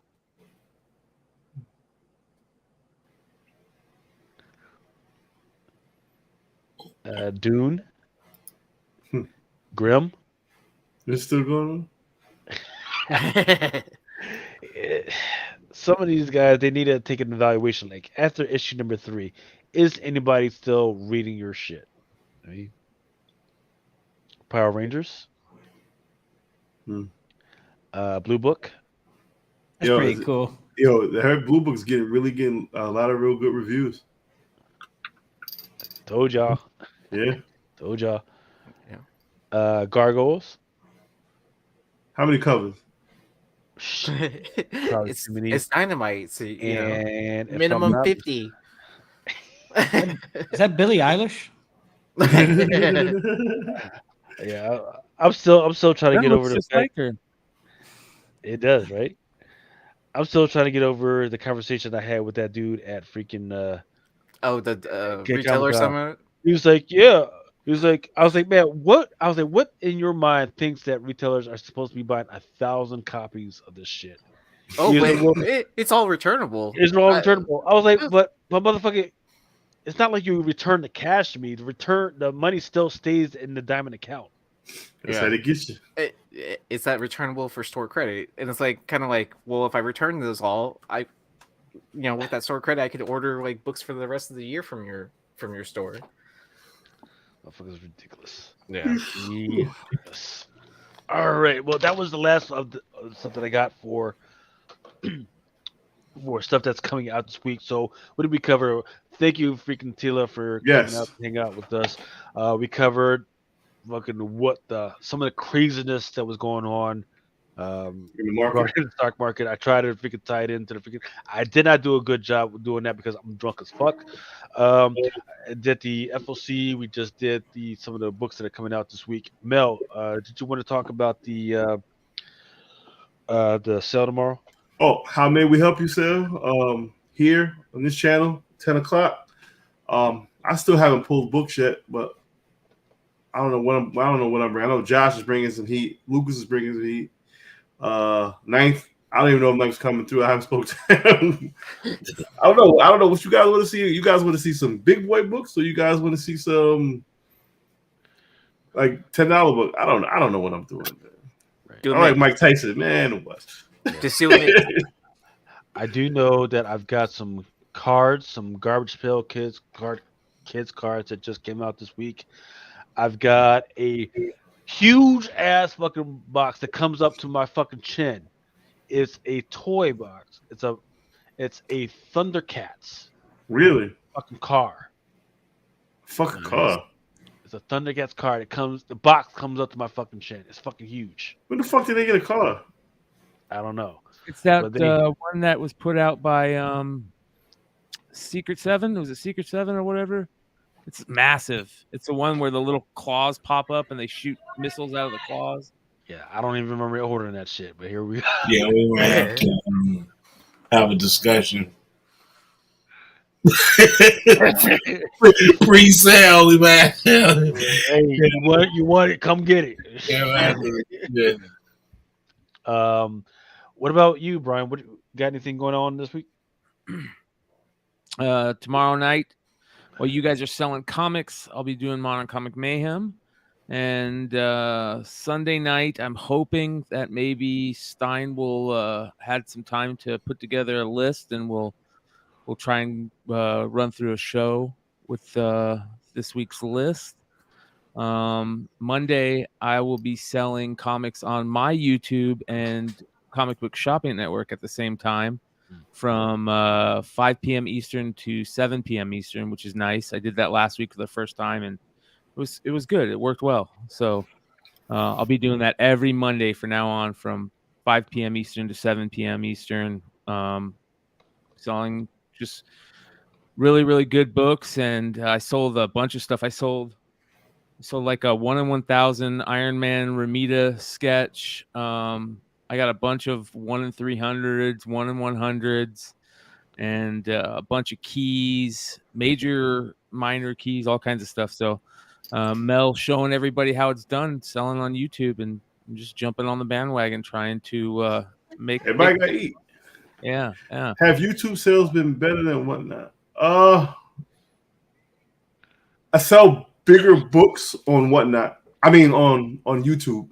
Mm-hmm. Like it's the nut is bigger. It's not so much of a grind that it is on whatnot, but I would. Would you say you're getting closer to market value than or market price of a book? On YouTube, yeah, because they lowball. If they don't want my price, I put the shit back in the box. Whatnot, it's like, okay, I gotta eat that. Yeah. Have you been on Whatnot? Have you sold on Whatnot recently? Yeah, so 2 weeks ago, I did pretty good too. Did pretty good. I had a lot of books, but I did pretty good. But for me, I like. I'm starting to like the YouTube better because everybody's paying right away. Everybody's paying. It wasn't a nightmare. Like I was gonna have to chase people. So it hasn't been bad. It's some fuckers. Yeah, but I love them. So, but it hasn't been bad. But I still prefer the ease of use of Whatnot versus YouTube, because all it is print label and fucking chip books. Yeah. Now it's a little different for me because what I do is I just do boxes, right? For me, you get 100 fucking books, right? You get like a choice. Like I'll display some books that might go in there. You get one choice of like what's going in that fucking box. Everything else, I'm going to decide what's fucking going there. Because look, I got a lot of shit that I gotta get out of here. Right? I gotta hook people up with fucking posters and sports cars and all the other shit, right? So all the shit I can fucking fit in the fucking box is gonna fucking go in there. So if you just get fucking random shit, shut the fuck up. You're getting you're getting $500 to $600 fucking dollars worth of shit in the fucking box. Just take your shit and shut the fuck up. Don't fuck for like I even gave motherfuckers free shipping on shit, and motherfuckers don't complain. Like, man, where you through seeing me all this shit? Shut the fuck up. I ain't gonna lie, I did that. I said, Lucas, stop sending me fucking posters. I got no fucking posters on them. Some of these fucking goddamn posters. 85 Joker books. I take no. He sent me some shit. And I'm like, what the fuck he sent me this? I seen what it was going for. I was like, my man Lucas. Yeah. Every time I bought stuff from Lucas and he threw in extra books, I was like, this is like a $20 book. He just sold me 5 of these. It was some titty book. Taken from whoever made Grim Fairy Tale. I looked at the shit. I was like, oh, Zenoscope. Yeah, I was like, oh shit, this player. Okay, my man. It's my man Luke. All right. Hey, I have no room. People are like, oh, you got to make money. No, I need room because Room. trust on this. The money that it's going to take me to buy more storage Yeah. is more expensive than it would be for me to just give you guys some of that shit for fucking To hold on to $1.50. that shit. Yeah. It's a win Trust for me, everybody. I'm Yeah. trying to Listen. fucking get rid of that shit because in a couple weeks I got more good shit, crazy shit coming in that I need to fucking make sure it's nice. I've been nice. doing a lot of slabs. CGC's been fucking brutally disgusting. You know what's been good though? eBay. Yeah. Yeah. I had a couple of eBay sales. Somebody wanted some Eminem, them stupid ass Eminem books. He was like, "Yo, can you drop them to $15?" I was like, "Yeah." Then I dropped it to $15. Like, oh, I found it for cheaper. So fucking cocks. Yeah. Now, Sand Groups, hey, thanks for the shout out. Hey, Lucas always throws in the extra goodies. So that's not true. Sometimes, so if you've ever received the box from me and there's no fucking extra goodies in there for you, it's only because there was no fucking room in there. Right? There's like literally fucking just like no fucking room. But I guarantee you, the next order you get, I'm definitely trying to throw shit in there because I'm trying. You take the shit. So you fucking put posters, fucking 3D glasses. What the fuck are you doing, man? What's this shit, bro? DC books. That's back when I didn't like DC. I literally had a customer complaining because I threw 4 packs of sports cards and then fucking shit. Yeah, send me some Like, cards or something. Like, See what the fuck? Okay. Wristbands and shit. Why are we throwing calendars and posters and sports cards? Like, yo, I'm getting sleepy. I'm fucking delirious. Yo, Tilla. I meant what I said, man. You have one of the most intriguing minds I've ever had on this show, and bro, just keep it going, man. Hook up with my man Cardi West. You guys are gonna do something special. I can feel it. I want to connect with you too on some of those AI ideas, like we were saying, and that goes for anybody else that's present here in this conversation or that's listening. Just reach out to me, Television on Instagram. Are you guys all EST right now? You guys are madmen. It's like 4 a.m. over there. Yeah. Yo, I'm over on the West Coast, so it's like but I'm in the middle. you guys. I'm in the middle. I'm in Central Time. Okay, all right, cool. And shout out Brian. Shout out Brian too for joining the conversation late. But we spoke in the past, and it's always been a good conversation. So just appreciate you guys kind of letting me do the rounds and promoting my 2 books. Little Bitcoin and Blank Canvas, and the giveaway tonight was awesome. That was sweet, man. Like doing the wheel and all that. So that's fun. We do that every time, man. We like to give the people, like if we talk about a book, we're gonna give it away. This way, everybody can cry about Pump It Though. I'll be taking some snippets. I'll make sure to tag all you guys, and it's just a real pleasure meeting everybody. And thanks again for having me. No doubt. Anybody got anything else? Because I'm sleepy as shit. I'm gonna be on Brian's show tomorrow, and I just got in my submission from PSA. 20 cards. Right. Yo, I'm looking for Don't say it now. No, I forgot what it was. It was a basketball player. Yeah, don't do it now. Don't wait till you get some. No, it's some Wait till you get a couple. Oh, are you still looking for that bowl? Mm-hmm. Him too. Oh, okay, it's not only him. It's someone else. It's someone else. I forgot what his name was. He played for the Thunder. White kid, not Josh Giddey. I forgot what his name was. I'll tell you. Chet. Are you talking about? Chet Hogan? No, he done. Are you talking about Posky or whatever? I gotta look at his name. Like he's like super tall, right? Super tall. Like everybody on OKC is like 7 foot stretch fives. Yeah. He bust my ass in 2K. I was like, this guy's pretty good. He was a rookie last year, or he was a rookie like he was a rookie a couple years ago. Yeah. I know he bust my ass 2K. I was like, there's no reason this random motherfucker should be busting my ass. He's gonna be good in the league, so I want to get his card. Go That's like how a that's how I judge players now. 2K. Oh, because they do lifetime stats on them, don't they? They Well, only what game in town. yeah, what should be doing is watching March Madness because some of those motherfuckers gonna be coming out. Everybody gonna got upset, man. Arizona, Virginia. So, but you know they brought up a good point. The teams with the remember because it was COVID. Like some of these teams are like 25 years old. They're playing against 17-year-olds. They busting their ass. Yeah, because they got their everybody's a 5th-year senior. Yeah, and they bust these young boys' ass. That's just how some of the upsets. Oh shit! Some of the upsets happen. But I'm sleepy as shit. Tiller, my man, much love. We gonna link up. We gonna do some things. Thank you guys. McClay, thank you for coming through. Leave that drama shit alone, man. Yeah. A new comic book drama alert tomorrow night. Modern Comic Man. Yes. Stop it, man.